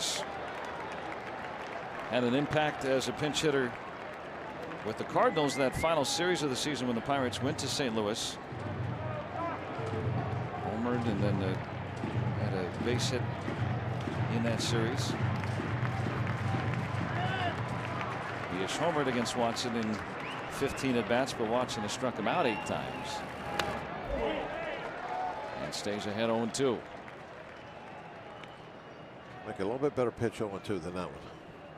That was fastball center.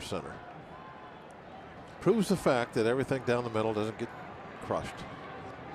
Yeah, not every mistake. You right? get away with a lot more pitches than you would think, but you don't want to live there. Just visit every now and then.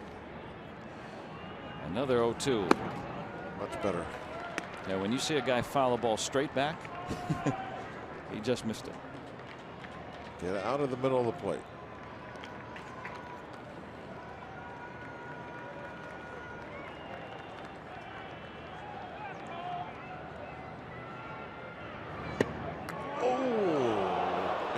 Where they wanted it.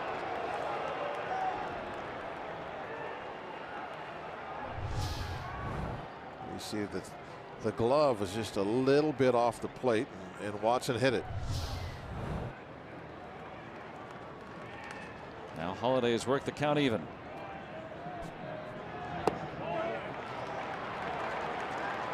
A little low.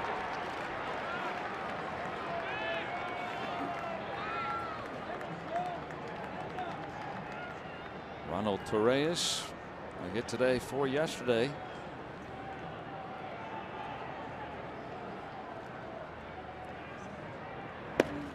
And he walks Holliday after being ahead 0-2 on him. And now the tying run in scoring position. The potential go-ahead run is aboard with 1 out. And we're going to have to live with it being at second base, that tying run. That is always dangerous, as we were talking about last inning. You got to get through 2 more hitters now. With that guy standing out at second. Torres, the righty batter, and then they switch hitting Hicks. Neither runner particularly fast out there. And Joe Girardi cannot pinch run unless he were to use a pitcher, of course.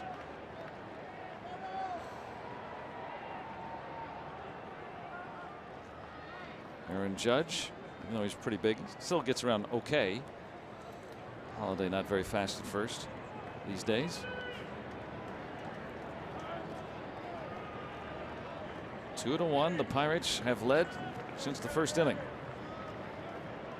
Tony Watson trying to keep it that way.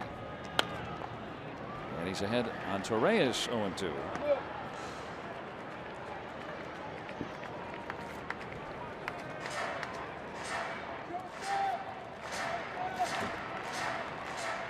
Well, Holiday probably coming out of the game anyway, don't you think?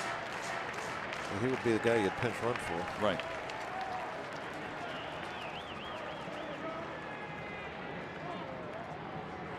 Oh, 2. Dropped off his foot. Of course, most of their pitchers are 6'9", 290. Not a lot of speedsters over there. Yeah, I don't know who you would use. Sabathia, maybe? Yeah, probably not. Now, if you need a blocking tight end, maybe, but wrong game for that.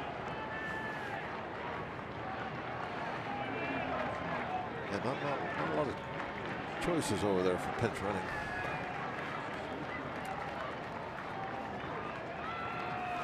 Another 0-2 from Watson. Instead of look, Judge was straying away. Jaso was playing far off first, also was going to back up that play once Harrison came over to cover. Jaso breaking from first 2 just in case that one got awry.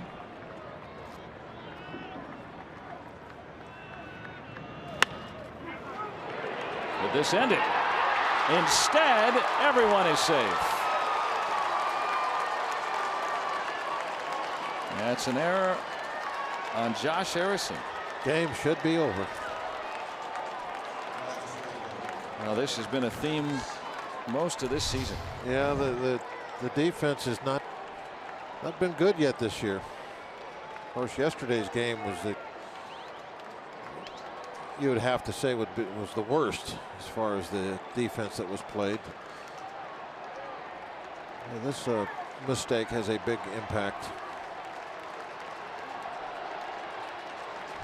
Now the tying run's 90 feet away. Aaron Hicks batting for the first time.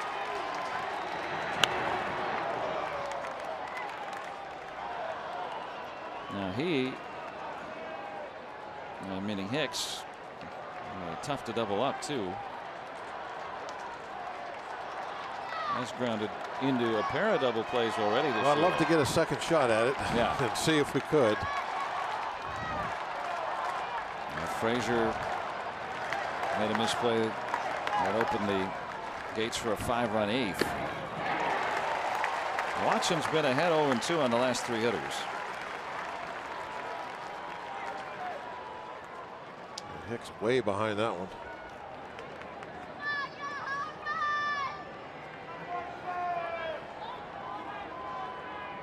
We have been treated to a lot of close ball games here early this season. This one a little too close for comfort, though. Base is full of Yankees with 1 out. And he strikes out Aaron Hicks. Well, worked him the whole time upstairs. You can tell they had a game plan on where they were going to go with him, and they stuck to it. 3 of them right by him. Chris Stewart likes it.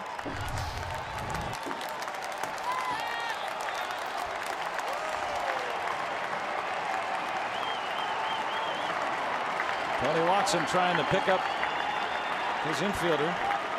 Will face the former Cardinal Pete Kozma, light hitting infielder.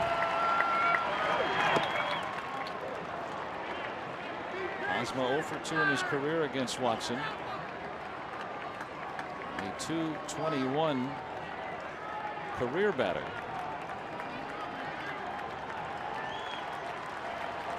Even though the numbers are good, well, you can't take him lightly. He's got a bat, and all they're looking for is just a single. So, or a walk. It's 2-0. Or a walk, for that matter. Yeah. So I mean, it doesn't matter that he's a lifetime .220 hitter. You still have to bear down like he's Mickey Mantle. Yeah. Very little power, but like you said, yeah, a walk. Yeah, there's one a ground ball through the infield, anything. They're not looking for a whole lot here.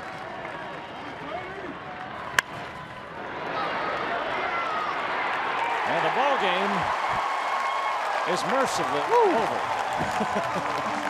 That's about as close as you can cut it. That when it's all said and done, that's 2 out of 3. The Pirates win the game and the series 2-1. And a good rebound today, especially pitching wise, from Ivan Nova and the Pirates bullpen. And Nova was outstanding again. Just the starting pitching of the Pirates has just been better and better and better and better. And it's a lot to ask for, but can they do this for month after month after month? If they can, that's the kind of pitching that puts you right in the middle of things. Got to play better defense and got to be a little more consistent with those bats to support this great starting pitching.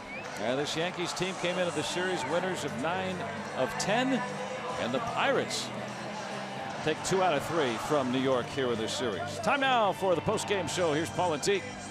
All right, Joe and Bob Walk, thank you very much. And nothing like a little nervous moment or two before you get that final out. Bases loaded, full of Yankees, and you know you get that miscue behind a game-ending double play right served up.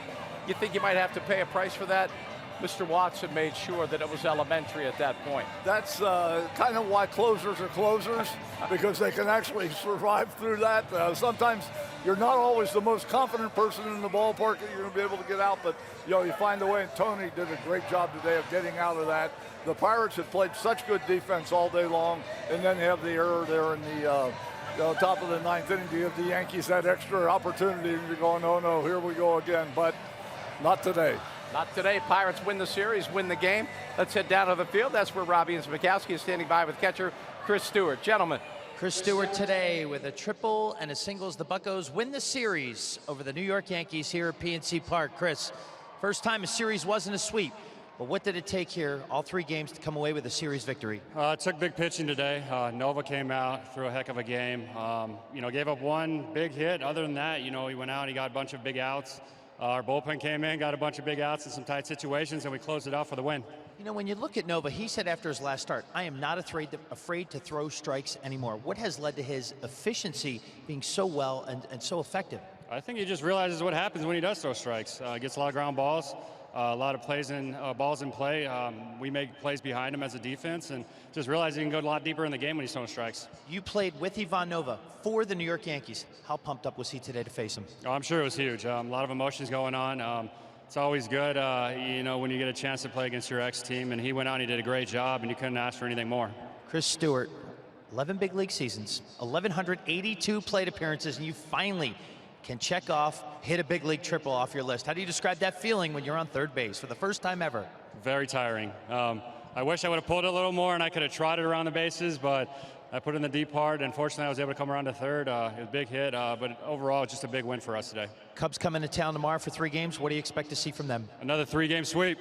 Let's hope so. Thanks, Chris Stewart. Thanks, guys. Chris Stewart, Paul. First big league triple, and obviously high hopes starting tomorrow night at home against the World Series champions. Oh, it's so great to be happy for a guy like Chris Stewart. First big league triple, a very nice win. Have to say thanks for the Yankee fans coming into town, enjoying this beautiful ballpark on a beautiful day. But the beautiful thing is the Pirates do indeed take 2 out of 3. Rebound from a tough game yesterday. So for the first time, we have a non-sweep in a series involving the Pittsburgh Pirates. Teague and I will be back to break it all down straight ahead on Pirates Postgame.